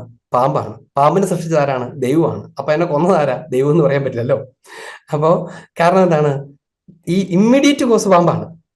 പക്ഷേ സകലത്തിന്റെയും ആരംഭ കോസ് അത് ദൈവമാണ്. ആ അർത്ഥത്തിൽ സകലത്തിന്റെയും കാരണക്കാരൻ ദൈവമാണ്. പക്ഷെ ആ ഇമ്മീഡിയറ്റ് കോസ് എന്ന് പറയുന്ന കാര്യമാണ് ഇമ്മീഡിയറ്റ് ആയിട്ടുള്ള ഓരോ കാര്യത്തെ റിയലൈസ് ചെയ്യുന്നത്. അതും കൂടെ കൂടിച്ചേർന്നാൽ ഈ ഒരു കുഞ്ഞിന് ജന്മം കൊടുക്കുമ്പം ദൈവമാണ് ജന്മം കൊടുക്കുന്നത്. അതിന് ജീവൻ ഉണ്ടാകുന്നത് ദൈവത്തിൽ നിന്നാണ്. ദൈവമാണ് അതിന് ജീവൻ കൊടുക്കാൻ അൾട്ടിമേറ്റ് കോസ് ആയിട്ടിരിക്കുന്നത്. പക്ഷെ ആ സൃഷ്ടികർമ്മത്തിനകത്ത് ദൈവം അതിന്റെ മാതാപിതാക്കളെ പങ്കുചേർത്തിട്ടുണ്ട്. അവരെ സൃഷ്ടിക്കുന്ന കാര്യത്തിൽ അവരുടെ മാതാപിതാക്കളെ പങ്കുചേർത്തിട്ടുണ്ട്. അവരെ സൃഷ്ടിക്കുന്ന കാര്യത്തിൽ അവരുടെ മാതാപിതാക്കളെ പങ്കുചേർത്തിട്ടുണ്ട്. അങ്ങനെ ഈ ദൈവത്തിന്റെ ആദ്യ സൃഷ്ടി വരെയുള്ള സകല മനുഷ്യരുടെയും പങ്കാളിത്തം അതിനകത്തുണ്ട്. പങ്കാളിത്തം ആ മനുഷ്യന്റെ മാത്രമല്ല, പ്രപഞ്ചത്തിന്റെയും ഒരു തരത്തിലുള്ള പങ്കാളിത്തം അതിനകത്തുണ്ട്. ഇപ്പൊ ഉദാഹരണത്തിന്, ചില പ്രദേശങ്ങളുടെ ആളുകളുടെ കളർ പോലും രൂപീകരിക്കുന്നതിൽ ആ പ്രദേശത്തിനും അവിടുത്തെ ടെമ്പറേച്ചറിനും പോലും പങ്കുണ്ട്. ശരിയല്ലേ? അപ്പോ ഈ സൃഷ്ടി എന്ന് പറയുന്നത് ദൈവം ഓരോന്നിനെ സൃഷ്ടിച്ച് ഇതെവിടെ ഇരിക്കട്ടെ, ഇതിങ്ങനെ ഈ പെയിന്റ് അടിച്ചു വെച്ചേക്കാം, ഇത് അങ്ങനെ ദൈവം ഓരോന്നിനെ ഡയറക്റ്റ് ആയിട്ട് സൃഷ്ടിക്കുകയല്ല. പകരം സൃഷ്ടവസ്തുക്കളെയും പൊതുവിലും സൃഷ്ടിയുടെ മകുടമായ മനുഷ്യനെ വ്യക്തമായും തന്റെ സൃഷ്ടികർമ്മത്തിന്റെ പ്രോസസ്സിൽ ദൈവം പങ്കുചേർക്കുന്നുണ്ട്. അങ്ങനെയാണെങ്കിൽ അതിലെ നമ്മുടെയൊക്കെ ഓരോരുത്തരുടെയും പ്രത്യേകതകൾ അതിനകത്ത് കാണപ്പെടും. നല്ലൊരു കോൺട്രാക്ടറും പണിക്കാരും കൂടി പണിത വീടും പണി പഠിച്ചു തുടങ്ങുന്ന ഒരാൾ പണിത വീടും തമ്മിലുള്ള വ്യത്യാസത്തിന് കാരണക്കാരൻ ദൈവമല്ലല്ലോ. അത് പണിയാനായിട്ട് ദൈവത്തിൽ നിന്ന് തന്നെ പണിയാനുള്ള ബുദ്ധിയും സാധനങ്ങളൊക്കെ സ്വീകരിച്ച ആ മനുഷ്യരാണ് പണിയുന്നത്. പക്ഷേ അതിന് വ്യത്യാസം ഉണ്ടാവും. കാരണം എന്താണ്? അതിന്റെ ഇമ്മീഡിയറ്റ് കോസിന് ഡിഫറൻസ് ഉണ്ട്. അപ്പൊ അതുകൊണ്ട് നമ്മളിങ്ങനെ മനസ്സിലാക്കണം, ഈ ഭൂമിയിലെ സുന്ദരമെന്നോ സുന്ദരമല്ല എന്നോ കരുതുന്നവയുടെ ഒക്കെ പുറകിൽ അൾട്ടിമേറ്റ്ലി ദൈവമാണ്. പക്ഷെ ആ ദൈവം നമ്മളെയും കൂടെ പങ്കു ചേർത്തിട്ടുണ്ട്. ഒന്നാമത്തെ കാര്യം. രണ്ടാമത്തെ കാര്യം, സൗന്ദര്യം എന്ന് പറയുന്നത് നമ്മൾ കാണുന്ന ചില പ്രത്യേക കാര്യങ്ങളിൽ മാത്രമല്ല, കുറച്ചുകൂടെ കാര്യമായി ആസ്വദിച്ചാൽ എല്ലാത്തിലും സൗന്ദര്യം കാണാൻ പറ്റും. ഇനി കുറച്ചുകൂടെ കഴിഞ്ഞാൽ, കുറച്ചുകൂടെ ഒരു പരിധിയോടെ കഴിഞ്ഞാൽ നമുക്ക് മനസ്സിലാവും, പലപ്പോഴും സൗന്ദര്യമല്ല എന്ന് പറയുന്ന കാര്യങ്ങളാണ് നമ്മളെ സൗന്ദര്യത്തെക്കുറിച്ച് ഓർമ്മപ്പെടുത്തുന്നതും സൗന്ദര്യം എന്ന് പറഞ്ഞ കാര്യം ഉണ്ടാക്കുന്നതും. ഉപ്പ് തന്നെ തിന്നാൻ ഒന്നിനും കൊള്ളത്തില്ല, ആയൊരു ചവർപ്പാണ്. പക്ഷെ അത് ചേരുമ്പോഴാണ് ചോറിന് രുചി ഉണ്ടാകുന്നത്, അല്ലെ? രുചി ഉണ്ടാകുന്നത്. പകല് നല്ലതാണ്. 24 മണിക്കൂറും പകലായിരിക്കുന്ന ഒരു ലോകത്തെക്കുറിച്ച് ഒന്ന് ആലോചിച്ച് നോക്കി. 365 ദിവസം പകലായിരിക്കുന്ന ലോകത്തെക്കുറിച്ച് ഓർത്ത് നോക്കി. മഹാവൃത്തികെട്ട ലോകമായിരിക്കും അത്, അല്ലെ? മഹാവൃത്തികെട്ട ലോകമായിരിക്കും. നമ്മുടെ മുഖത്തിന് മുഴുവനും ഒറ്റ കളറും ഒറ്റ ഷേപ്പും ആണെങ്കിലോ, അതിലെ വരകളും ചുളിവുകളും എല്ലാ സാധനവും സൗന്ദര്യത്തിലേക്ക് നയിക്കുന്നതാണ്. മനുഷ്യവംശത്തിന്റെ സൗന്ദര്യം എന്ന് പറയുന്നത് ഇതെല്ലാം കൂടെ കൂടിച്ചേരുന്നതാണ്. ഒരു കോൺക്രീറ്റ് എക്സാമ്പിൾ പറഞ്ഞാൽ, ഒരമ്മ തന്റെ 3 കുഞ്ഞുങ്ങളിൽ ഓട്ടിസം ബാധിച്ച 3ാമത്തെ കുഞ്ഞിനെ അമ്മയും മൂത്ത 2 സഹോദരങ്ങളോട് കൂടി സ്നേഹത്തോടെ ചേർത്ത് പിടിച്ച് പരിപാലിക്കുമ്പം അതിനകത്ത് ദൈവത്തിന്റെ സൗന്ദര്യം കാണാൻ പറ്റും. സൗന്ദര്യം കാണാൻ പറ്റും. അച്ഛാ, ഒത്തിരി സംശയങ്ങൾ തീർക്കത്തക്ക ഒത്തിരി കാര്യങ്ങൾ അറിയാൻ സാധിച്ചതിൽ നന്ദി പറയുന്നു. ഞാൻ ചോദിക്കാൻ ഒരു ചോദ്യം ഉദ്ദേശിച്ചു, പക്ഷെ ഇപ്പൊ അച്ഛൻ പറഞ്ഞ കാര്യത്തിൽ ഒരു ചോദ്യം വന്നതുകൊണ്ട് അതാദ്യം ചോദിക്കാന്ന് വിചാരിക്കുകയാണ്. അപ്പം ഈ സൗന്ദര്യത്തെ പറ്റി അച്ഛൻ പറഞ്ഞ ഒരു മേഖലയിൽ ഇപ്പം അംഗവൈകല്യങ്ങളും ഓട്ടിസം ഇങ്ങനെയുള്ള കാര്യങ്ങളിലൊക്കെ ഇമ്മീഡിയറ്റ് കോഴ്സിന്റെ കാര്യം അച്ഛൻ പറഞ്ഞല്ലോ. അപ്പൊ ആ ഇമ്മീഡിയറ്റ് കോഴ്സ് ശരിക്കും ഒരു മനുഷ്യന്റെ തിന്മയുടെ ഒരു സ്വാധീനമാണ് എന്നുള്ള ഒരു സൂചന അതിനകത്ത് വരുന്നുണ്ടോ? അല്ലെങ്കിൽ ദൈവം എല്ലാം പെർഫെക്റ്റായി സൃഷ്ടിച്ച് പിന്നീട് തലമുറകളിലൂടെ തിന്മ വ്യാപിച്ചതിന്റെ ഫലമായിട്ടാണോ ഇംപെർഫെക്ഷൻ വന്നത്? അതോ ഒരു ചോദ്യം. തന്നെ ആ ഇംപെർഫെക്ഷനോട് കൂടെ തന്നെയാണ്. അതായത് സൃഷ്ട വസ്തുക്കളുടെ സ്വഭാവത്തിലാണ് സൃഷ്ടി നടത്തിയത്, സൃഷ്ടാവായിട്ടല്ല. സൃഷ്ടാവ് മറ്റൊരു സൃഷ്ടാവിനെ സൃഷ്ടിക്കുകയല്ല ചെയ്തത്. പകരം ഒരു ലിമിറ്റഡ് വേൾഡിനെ, തന്റെ ഛായ മാത്രമുള്ള ഒരു ലോകത്തെ ദൈവം സൃഷ്ടിക്കുകയാണ് ചെയ്തത്. അത് സൃഷ്ടിയാണ്, ഇത് സൃഷ്ടാവാണ്. ഞാനും ഞാൻ വരച്ച ഒരു പെയിന്റിങ്ങും തമ്മിലുള്ള അകലം അതിനകത്തുണ്ട്. ആ അകലം തീർച്ചയായും ഉണ്ട്. ഇനി ദൈവം തിന്മ വെച്ചോ എന്ന ചോദ്യത്തിന്റെ ഉത്തരം അതാണ് ചോദിക്കാൻ വരുന്നത്, അതോ ഇതിനകത്ത് ചോദിച്ചതാണ്? ഓക്കെ, അതിനെക്കുറിച്ചൊരു വാക്ക് പറയാം. ദൈവം തിന്മ വയ്ക്കുകയല്ല ചെയ്തത്. പകരം എന്താണ് സംഭവിച്ചത്?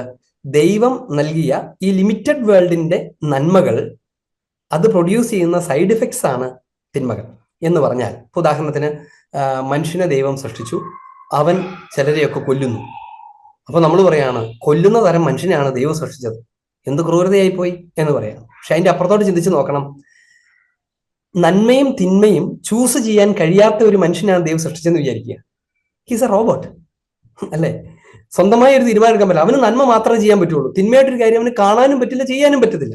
അങ്ങനത്തെ കുറെ ജീവികളാണെങ്കിൽ അവൻ മനുഷ്യനല്ല, അവന് സ്വാതന്ത്ര്യമില്ല. ദൈവം അവനെ മനുഷ്യനാക്കാൻ, അവൻ ആലോചിച്ച് ചെയ്യാൻ നല്ല നമുക്ക് നന്മയുണ്ടാവുള്ളൂ. ഇപ്പൊ ഉദാഹരണത്തിന് നമ്മൾ നേരത്തെ പറഞ്ഞിട്ടുള്ളതാണ്, ഞാനിപ്പോ ഒരു പാവപ്പെട്ട ഒരാൾക്ക് ഒരു ഒരു ഒരു ഭക്ഷണം കൊടുക്കുമെന്ന് വിചാരിച്ചു. എന്നിട്ട് അത് പുണ്യമായി എന്ന് പറഞ്ഞാൽ എപ്പോഴാണ്? എനിക്ക് കൊടുക്കുകയോ കൊടുക്കാതിരിക്കുകയോ ചെയ്യാനുള്ള ഫ്രീഡം നിലനിൽക്കാൻ ഞാൻ കൊടുത്താലേ എന്റെ നന്മയാവത്തുള്ളൂ അത്. അല്ലാണ്ട് വേറൊരാളൊന്നും എന്നെ പിടിച്ചിട്ട് അല്ലെങ്കിൽ ആൾക്കാരെല്ലാം വട്ടത്തിൽ നോക്കി നിൽക്കുകയാണെന്ന് വിചാരിച്ചു. ചുമ്മാ അങ്ങനെ സങ്കല്പിക്കുക, എല്ലാവരും നോക്കിക്കാം. അപ്പം ഞാനിങ്ങനെ ഉടുപ്പൊക്കെ ഇട്ട് നിൽക്കുകയാണ്. അപ്പൊ ഒരു പാവപ്പെട്ട ആൾ എന്നിട്ട് അച്ഛനല്ലേ എനിക്കൊരു ഇച്ചിരി എന്തെങ്കിലും തന്നേ എന്ന് പറയുന്ന നേരത്തെ നമ്മൾ എന്ത് ചെയ്യും? നമ്മൾ എല്ലാവരും നോക്കിയിരിക്കുമല്ലേ, ഇരിക്കട്ടെ ഒരു 1000 രൂപ എന്നൊക്കെ പറഞ്ഞിട്ട് നേരത്തെ കൊടുക്കുന്നു വിചാരിച്ചു. അതിന്റെ നന്മയാണോ? നന്മയാവില്ല. കാരണം എന്താണ്? കാരണം ഇതാണ്, അവരുടെ എല്ലാം നോട്ടം എന്നെ നിർബന്ധിച്ചത് കൊണ്ടാണ് ഞാൻ കൊടുക്കുന്നത്. എനിക്ക് വേറെ നിർവാഹമില്ല അവിടെ, പ്രത്യേകിച്ച് ഈ കോണ്ടെക്സ്റ്റ് പറഞ്ഞാൽ നിർവാഹമില്ല. അതേ സമയത്ത് ആരും കാണാത്തൊരു സ്ഥലത്ത് ഞാൻ ചെയ്യുവാണെങ്കിൽ എനിക്ക് അഭിമാനിക്കാതെ എന്റെ പുണ്യമാണ്. അപ്പൊ ആരും നിർബന്ധിക്കാത്ത ഒരു സ്ഥലത്ത് ഞാൻ ചെയ്യുന്നവയ്ക്ക് മാത്രമേ നന്മയുണ്ടാവൂ. ദൈവം തന്നെ നമ്മളെ നന്മ മാത്രം ചെയ്യാൻ വേണ്ടി തന്നെ അങ്ങ് നിശ്ചയിച്ച് വെച്ചേക്കുവാണെങ്കിൽ I don't have a value. ഞാൻ ചെയ്യുന്ന ഒന്നിനും വാല്യൂ ഇല്ല. അങ്ങനെ വാല്യൂ ഉണ്ടാകാൻ വേണ്ടി ദൈവം എനിക്ക് സ്വാതന്ത്ര്യം തന്നിരിക്കുമ്പം ഞാൻ അതിനെ മിസ്യൂസ് ചെയ്യുമ്പോൾ ഉണ്ടാകുന്നതാണ് തിന്മ. അല്ലാണ്ട് ദൈവം തിന്മയും കൂടെ സൃഷ്ടിച്ചു വെച്ചതല്ല. സൗന്ദര്യത്തിനെ കുറിച്ചും നന്മതിന്മകളെ കുറിച്ചൊക്കെ പറയുമ്പോൾ നമ്മൾ ഈ കാര്യം ഓർക്കണം. ചില ഭാഷണ്ഡതകൾ ഇങ്ങനെ പഠിപ്പിക്കും, ദൈവവും തിന്മയും രണ്ടും കൂടി കലഹിച്ചുകൊണ്ടിരിക്കുകയാണ് നിരന്തരം. അങ്ങനെയൊന്നുമല്ല.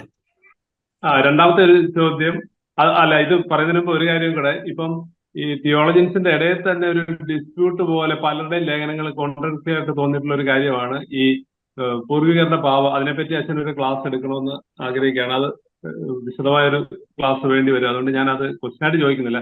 രണ്ടാമത് ഞാനിപ്പം ചോദിക്കാൻ പോകുന്ന ചോദ്യം ഒരു ബ്ലണ്ടർ ആയിട്ട് അച്ഛന്. ഒരു സെക്കൻഡ്. പൂർവിക പാപത്തെ കുറിച്ച് ഞാൻ തന്നെ മുമ്പ് ഒരു വീഡിയോ ഇട്ടിട്ടുണ്ട്. അത് എന്റെ യൂട്യൂബ് ചാനലിനകത്ത് ഞാൻ കുറച്ച് വീഡിയോ അതിനകത്ത് കയറി നോക്കിയാൽ കാണാൻ പറ്റും. അല്ലെ പ്രാവശ്യത്തെ എങ്ങനെ അതൊന്ന് ഇടിപ്പിക്കുക. ഞാൻ പിന്നെ ഒരു സമയത്ത് അതിനെക്കുറിച്ച് പറയുകയും ചെയ്യും. പൂർവിക ശാപം എന്നൊരു കാര്യമുണ്ടോ, എന്താണ് ശിക്ഷ, ആണ് ശാപം അങ്ങനെ പിന്തുടരുമോ, അപ്പനമ്മ ചെയ്ത തെറ്റുകൾക്ക് മക്കൾ ശിക്ഷിക്കപ്പെടുമോ, 1000 തലമുറകൾ വരെ ശിക്ഷ ഉണ്ടാകുമോ, 3-4 തലമുറകൾ ശിക്ഷ ഉണ്ടാകുമോ എന്ന് പറയുന്ന കാര്യത്തെക്കുറിച്ചൊക്കെ ഞാൻ അതിനകത്ത് കിടക്കുന്നുണ്ട്. പറഞ്ഞു പ്ലീസ്. ഞാൻ ഈ ചോദ്യം ശരിക്കും ഒരു ബ്ലണ്ടർ ചോദ്യമായിട്ട് ചിലപ്പോൾ തോന്നിയേക്കാന്ന് ഞാൻ പറയുകയാണ്. അതായത് ദൈവം ആണ് ആദ്യം എല്ലാത്തിനും കാരണം, ദൈവം ആയിരിക്കുന്നവനാണ് എന്ന് പറയും. ഇപ്പൊ ഈ ലോകത്തിന്റെ ക്രമം എല്ലാം കാണുമ്പോഴും ദൈവം എങ്ങനെ ഉണ്ടായെന്ന ഒരു ചോദ്യം, പ്രസക്തമായ ഒരു ചോദ്യം ഉണ്ട് അതിനകത്ത്. അപ്പം ദൈവം ഒരു ശക്തിയായിട്ട് മനസ്സിലാക്കാൻ എളുപ്പമാണ്. കാരണം നമ്മുടെ എല്ലാം ഉള്ളിൽ പ്രവർത്തിക്കുന്ന ഒരു ആന്തരിക ശക്തിയായിട്ട്, കാരണം മനുഷ്യനെന്ന വ്യക്തി എന്തായാലും ടച്ച് ചെയ്യാനും ഫീൽ ചെയ്യാൻ പറ്റുന്ന ഒരു എൻറ്റിറ്റി ആയിട്ട് ഇപ്പോൾ ഉണ്ട്. അപ്പം അവർ തമ്മിൽ പ്രവർത്തിക്കുന്ന ഒരു ശക്തിയായിട്ട് ചിന്തിക്കാൻ എളുപ്പമാണ്. പക്ഷേ ദൈവം എല്ലാത്തിനും ഒരു ആദ്യ കാരണം ഉണ്ടാകുന്നത് ദൈവം എങ്ങനെ ഉണ്ടായെന്നുള്ളൊരു ചോദ്യം സിമ്പിളായിട്ട് പലരും ചോദിക്കുന്നുണ്ട്. അതിന് എന്താണ് ഒരു ദൈവം എങ്ങനെ ഉണ്ടായെന്ന ചോദ്യത്തിന് ഉത്തരം പറഞ്ഞാൽ ദൈവം അല്ലാതാവും. കാരണം എങ്ങനെയെങ്കിലും ഉണ്ടായതാണെങ്കിൽ അത് ഉണ്ടായതിന് കാരണമായി തീർന്ന ഒരു ഉണ്ടാക്കിയവനുണ്ടാവും. അപ്പോൾ അതായിരിക്കും ദൈവം. സൃഷ്ടിക്കപ്പെട്ടതാണ് ദൈവമെങ്കിൽ അതൊരിക്കലും ദൈവമാവില്ല. അതുകൊണ്ടാണ് ഈ മറ്റ് സാധാരണ വിശ്വാസ സമൂഹങ്ങളിലൊക്കെയുള്ള ദൈവത്തെക്കുറിച്ചുള്ള ചർച്ചയുടെ പ്രധാനപ്പെട്ട ഒരു പരാധീനത ഏതാണ്? ദൈവം ഉണ്ടാക്കപ്പെട്ട ഒരാളല്ല, അല്ലെ സൃഷ്ടികളിൽ കുറച്ച് ശക്തിയുള്ള ഒരാളല്ല. എല്ലാത്തിൻ്റെയും ആദ്യ കാരണവും നിത്യതയിൽ വസിക്കുന്നവനും തന്നിൽ താനായിരിക്കുന്നവനും തനിക്ക് മറ്റൊരു കാരണം ആവശ്യമില്ലാത്തവനുമാണ് ദൈവം. ഈ ഭൂമിയിൽ തുടങ്ങി അവസാനിക്കുന്നവയെ മാത്രം കണ്ടിട്ടുള്ള, തുടങ്ങി അവസാനിക്കുന്ന ഒരാളായിരിക്കുന്ന നമുക്ക് തുടക്കവും അവസാനവും ഇല്ലാത്ത ഒരു കാര്യത്തെക്കുറിച്ച് ഭാവന ചെയ്യാൻ പോലും കഴിയാത്ത ഒരു ബ്രെയിനാണുള്ളത്. മനസ്സിലായോ? തുടക്കവും അവസാനവും ഇല്ലാത്ത ഒരു കാര്യത്തെക്കുറിച്ച് ഭാവന ചെയ്യാൻ പോലും കഴിയാത്ത ഒരു ബ്രെയിനാണുള്ളത്. നമ്മൾ പുറകോട്ട് നോക്കിയാൽ ദൈവം എപ്പോൾ തുടങ്ങി, അതിനപ്പുറം ഇതെപ്പടെ ചെന്ന് നിൽക്കും, ഒരു പിടിയില്ല. അതുകൊണ്ടാണ് ആദ്യവും അന്തവും ഇല്ലാത്ത ദൈവത്തെക്കുറിച്ച് പറയുന്നത്. അപ്പൊ അതുകൊണ്ട് തന്നാൽ താനായിരിക്കുന്ന സൃഷ്ടിക്കപ്പെടാത്ത ആ യാഥാർത്ഥ്യത്തെയാണ് ദൈവം എന്ന് വിളിക്കുന്നത്. ഇനി അത് ചോദിച്ചൊരു ചോദ്യമുണ്ട്, അതൊരു ശക്തിയായിട്ട് മനസ്സിലാക്കാൻ എളുപ്പമാണ്, പക്ഷെ അതിനപ്പുറത്ത് എങ്ങനെ? അതാണ് അടുത്ത ക്ലാസ്സിൽ മനുഷ്യ വ്യക്തിയെക്കുറിച്ച് പറയാൻ പോകുന്നത്. മനുഷ്യ വ്യക്തിയിൽ ദൈവം ഒരു ശക്തിയല്ല എന്ന് വെളിവാകുന്നു എന്നതിനെ കുറിച്ച് നമ്മൾ അടുത്ത ക്ലാസ്സിൽ പറയും. ഈശോമിശിഹായ്ക്ക് സ്തുതിയായിരിക്കട്ടെ. അച്ഛാ, നമ്മുടെ ഈ ഭൂമിയിലെ സമുദ്രത്തിൽ നിന്നാണ് ജലം നീരാവിയായിട്ട് പോയി മഴയായിട്ട് വരുന്നതെന്നുള്ള പരിമിതമായ ശാസ്ത്രീയ ജ്ഞാനമാണത്. ശരിക്കും ഈ ഭൂമി ഉണ്ടായത് സൗരയൂഥത്തിന്റെ ആ ഒറിജിൻ തിയറിയൊക്കെ പല തിയറികളാണ് ഉള്ളത്. ശരിക്കും ഈ ഉൽക്കയിൽ നിന്നും അല്ലെങ്കിൽ കോമറ്റിൽ നിന്നൊക്കെയാണ് ജലം ഈ ഭൂമിയിലേക്ക് വന്നത് ആയിരിക്കാം എന്നൊക്കെയാണ്. നമ്മുടെ ശാസ്ത്രീയമായിട്ടുള്ള അറിവ് വളരെ പരിമിതമാണ്. ഈ ബിഗ് ബാങ് തിയറി പോലും വേറൊരു തിയറി ഇല്ലാത്തത് കൊണ്ട് അങ്ങ് അംഗീകരിച്ചിട്ടുള്ളതേ ഉള്ളൂ. ഒന്നും അത് നമ്മുടെ നോളജ് എന്ന് പറഞ്ഞാൽ ശാസ്ത്രീയമായ നമ്മുടെ വിവരം അറിവ് വളരെ പരിമിതമാണ്. ആക്ച്വലി നമുക്ക് ഈ പ്രപഞ്ചത്തിലുള്ള ഈ യൂണിവേഴ്സിന്റെ നമുക്ക് ഡിറ്റക്ട് ചെയ്യാൻ പറ്റുന്നത് 4% ഉള്ളൂ. 96% നമുക്ക് ഡിറ്റക്ട് ചെയ്യാൻ പറ്റിയല്ലാത്ത ഡാർക്ക് എനർജിയും ഡാർക്ക് മാറ്ററും ഒക്കെയാണ്.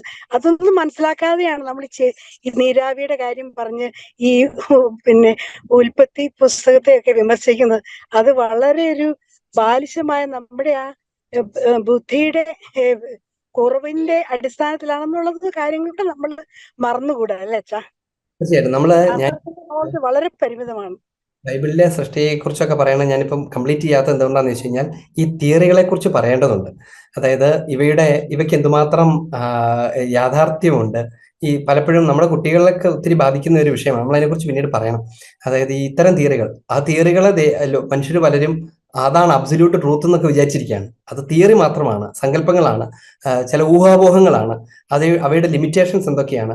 ഈ പറയുന്ന എവല്യൂഷൻ തിയറിയോ ബിഗ് ബാങ്ങോ പോലത്തെ തിയറികളുടെയൊക്കെ ലിമിറ്റേഷൻസ് എന്താണ്? അവയെ വിശുദ്ധീകരണത്തിന്റെ പശ്ചാത്തലത്തിൽ നമുക്ക് എങ്ങനെ മനസ്സിലാക്കാൻ പറ്റും എന്ന് തുടങ്ങുന്ന വിഷയത്തെക്കുറിച്ചൊക്കെ നമ്മൾ കുറച്ച് ടൈം എടുത്ത് പറയും എന്തായാലും. അപ്പൊ അതുകൊണ്ട് ഇതുവരെ എങ്ങനെ വെയിറ്റ് ചെയ്യാം. പറഞ്ഞ വളരെ കൃത്യമാണ്. വളരെ പരിമിതമായ നോളജ് നമുക്ക് ഉള്ളൂ. ഇനി അപ്പോഴാണ് ബൈബിളിനകത്ത് എന്തുകൊണ്ടാണ് പിന്നെ അത് പറയാത്തതെന്നുള്ള ചോദ്യത്തിന്റെ ഉത്തരവൊക്കെ ഞാൻ പിന്നീട് പറയാൻ പോകുന്നത്. നമുക്കൊന്ന് പ്രാർത്ഥിച്ച് ഇന്നത്തെ ക്ലാസ്സിൽ അവസാനിപ്പിക്കാം. പിതാവിന്റെയും പുത്രന്റെയും പരിശുദ്ധാത്മാവിന്റെയും നാമത്തിൽ ആമേൻ. കർത്താവായ ഈശോയെ, അങ്ങയുടെ മനുഷ്യാവതാരത്തിന് ഒരുങ്ങിക്കൊണ്ടിരിക്കുന്ന ഞങ്ങളെ അങ്ങയുടെ മനുഷ്യാവതാരത്തിന്റെ ആഴങ്ങൾ അറിയാൻ ഒരുക്കണമേ. കർത്താവെ, ലോക ചരിത്രത്തിന്റെ ഏറ്റവും പ്രധാനപ്പെട്ട ഘട്ടം, രണ്ടാമത്തെ സൃഷ്ടാവ് തന്നെയായ അങ്ങ്, പരിപൂർണ പരിശുദ്ധനായ അങ്ങ് ഭൂമിയിൽ സൃഷ്ടിയുടെ പങ്കാളിയായി തീർന്നു എന്നതാണ്. അവിടുന്ന് ഞങ്ങളോടൊത്ത് വസിക്കാൻ തിരുമനസ്സായി ഞങ്ങളുടെ ശരീരം സ്വീകരിച്ചു ഈ ഭൂമിയിൽ വന്നു.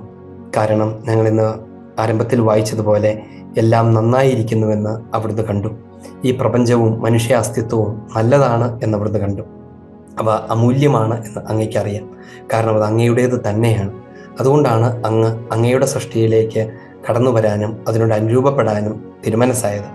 അങ്ങനെ ഞങ്ങളോട് അനുരൂപപ്പെടാനായി ഇവിടേക്ക് വന്ന അങ്ങ് ഒരിക്കൽ ഞങ്ങളെ അങ്ങയോട് പരിപൂർണമായും ചേർക്കുമെന്നും ഞങ്ങൾ അങ്ങയിൽ വിലയം പ്രാപിക്കുമെന്നും ഞങ്ങൾ അറിയുന്നു. കർത്താവായ ഈശോയെ, റോമക്കാർക്ക് ലേഖനം 1-ാം അധ്യായം 19-ാം തിരുവചനം ഞങ്ങൾ ഓർക്കുന്നു. വിജാതീയരെക്കുറിച്ച് പൗലോസ്ലീഹ പറഞ്ഞ വാക്കുകൾ, ദൈവത്തെക്കുറിച്ച് അറിയാൻ കഴിയുന്നതൊക്കെ അവർക്ക് സുവ്യക്തമായി അറിയാം. ദൈവം അവർക്ക് അവയെല്ലാം വെളിപ്പെടുത്തിയിട്ടുണ്ട്. ലോക സൃഷ്ടി മുതൽ ദൈവത്തിൻ്റെ അദൃശ്യ പ്രകൃതി, അതായത് അവിടുത്തെ അനന്തശക്തിയും ദൈവത്വവും സൃഷ്ടവസ്തുക്കളിലൂടെ അവർ സ്പഷ്ടമായി അറിഞ്ഞിട്ടുണ്ട്. ഞങ്ങൾ വസിക്കുന്ന ഈ പ്രപഞ്ചത്തിൽ തന്നെ മനുഷ്യവംശത്തിന് മുഴുവനും അങ്ങേ അറിയാനുള്ള സാധ്യത അങ്ങ് ഒരുക്കിയിട്ടുണ്ട്. കർത്താവെ, അത് കാണിച്ചു കൊടുക്കുന്ന ആളുകളായി ലോകത്തിന് ഞങ്ങൾ കാണപ്പെടട്ടെ. ഈ പ്രപഞ്ചത്തിൽ രേഖപ്പെടുത്തപ്പെട്ടിരിക്കുന്ന വചനത്തെ വായിച്ചു കൊടുക്കാനും വ്യാഖ്യാനിച്ചു കൊടുക്കാനും ഞങ്ങൾക്ക് കൃപ ലഭിക്കട്ടെ. സകല മനുഷ്യരും അതുവഴി അങ്ങേ അന്വേഷിച്ചു തുടങ്ങാൻ ഇടവരട്ടെ. അങ്ങാകുന്ന അപരിമേയമായ പ്രകാശത്തിലേക്ക് അവിടുന്ന് എല്ലാവരെയും ആകർഷിക്കണമേ. ഞങ്ങളെ അതിന് ഉപകരണങ്ങളാക്കി തീർക്കണമേ. കർത്താവായ ഈശോ നമ്മെ ആശീർവദിക്കുകയും അനുഗ്രഹിക്കുകയും ചെയ്യട്ടെ. ഈ മനുഷ്യാവതാരത്തിൻ്റെ നാളുകളിൽ ഈശോയുടെ തിരുപ്പിറവിക്കായി ഒരുങ്ങിക്കൊണ്ടിരിക്കുന്ന സമയത്ത് വലിയ സന്തോഷവും സമാധാനവും ദൈവത്തിൻ്റെ കൃപയും നമ്മളോട് കൂടെ വസിക്കുമാറാകട്ടെ. നമ്മുടെ കർത്താവ് മിശിഹായുടെ കൃപയും പിതാവായ ദൈവത്തിൻ്റെ സ്നേഹവും പരിശുദ്ധാത്മാവിൻ്റെ സംസർഗവും നാം എല്ലാവരോടും കൂടി ഉണ്ടായിരിക്കട്ടെ, ഇപ്പോഴും എപ്പോഴും എന്നേക്കും. ആമേൻ. എല്ലാവർക്കും തിരുപ്പിറവിയുടെ ആശംസകൾ കൂടി.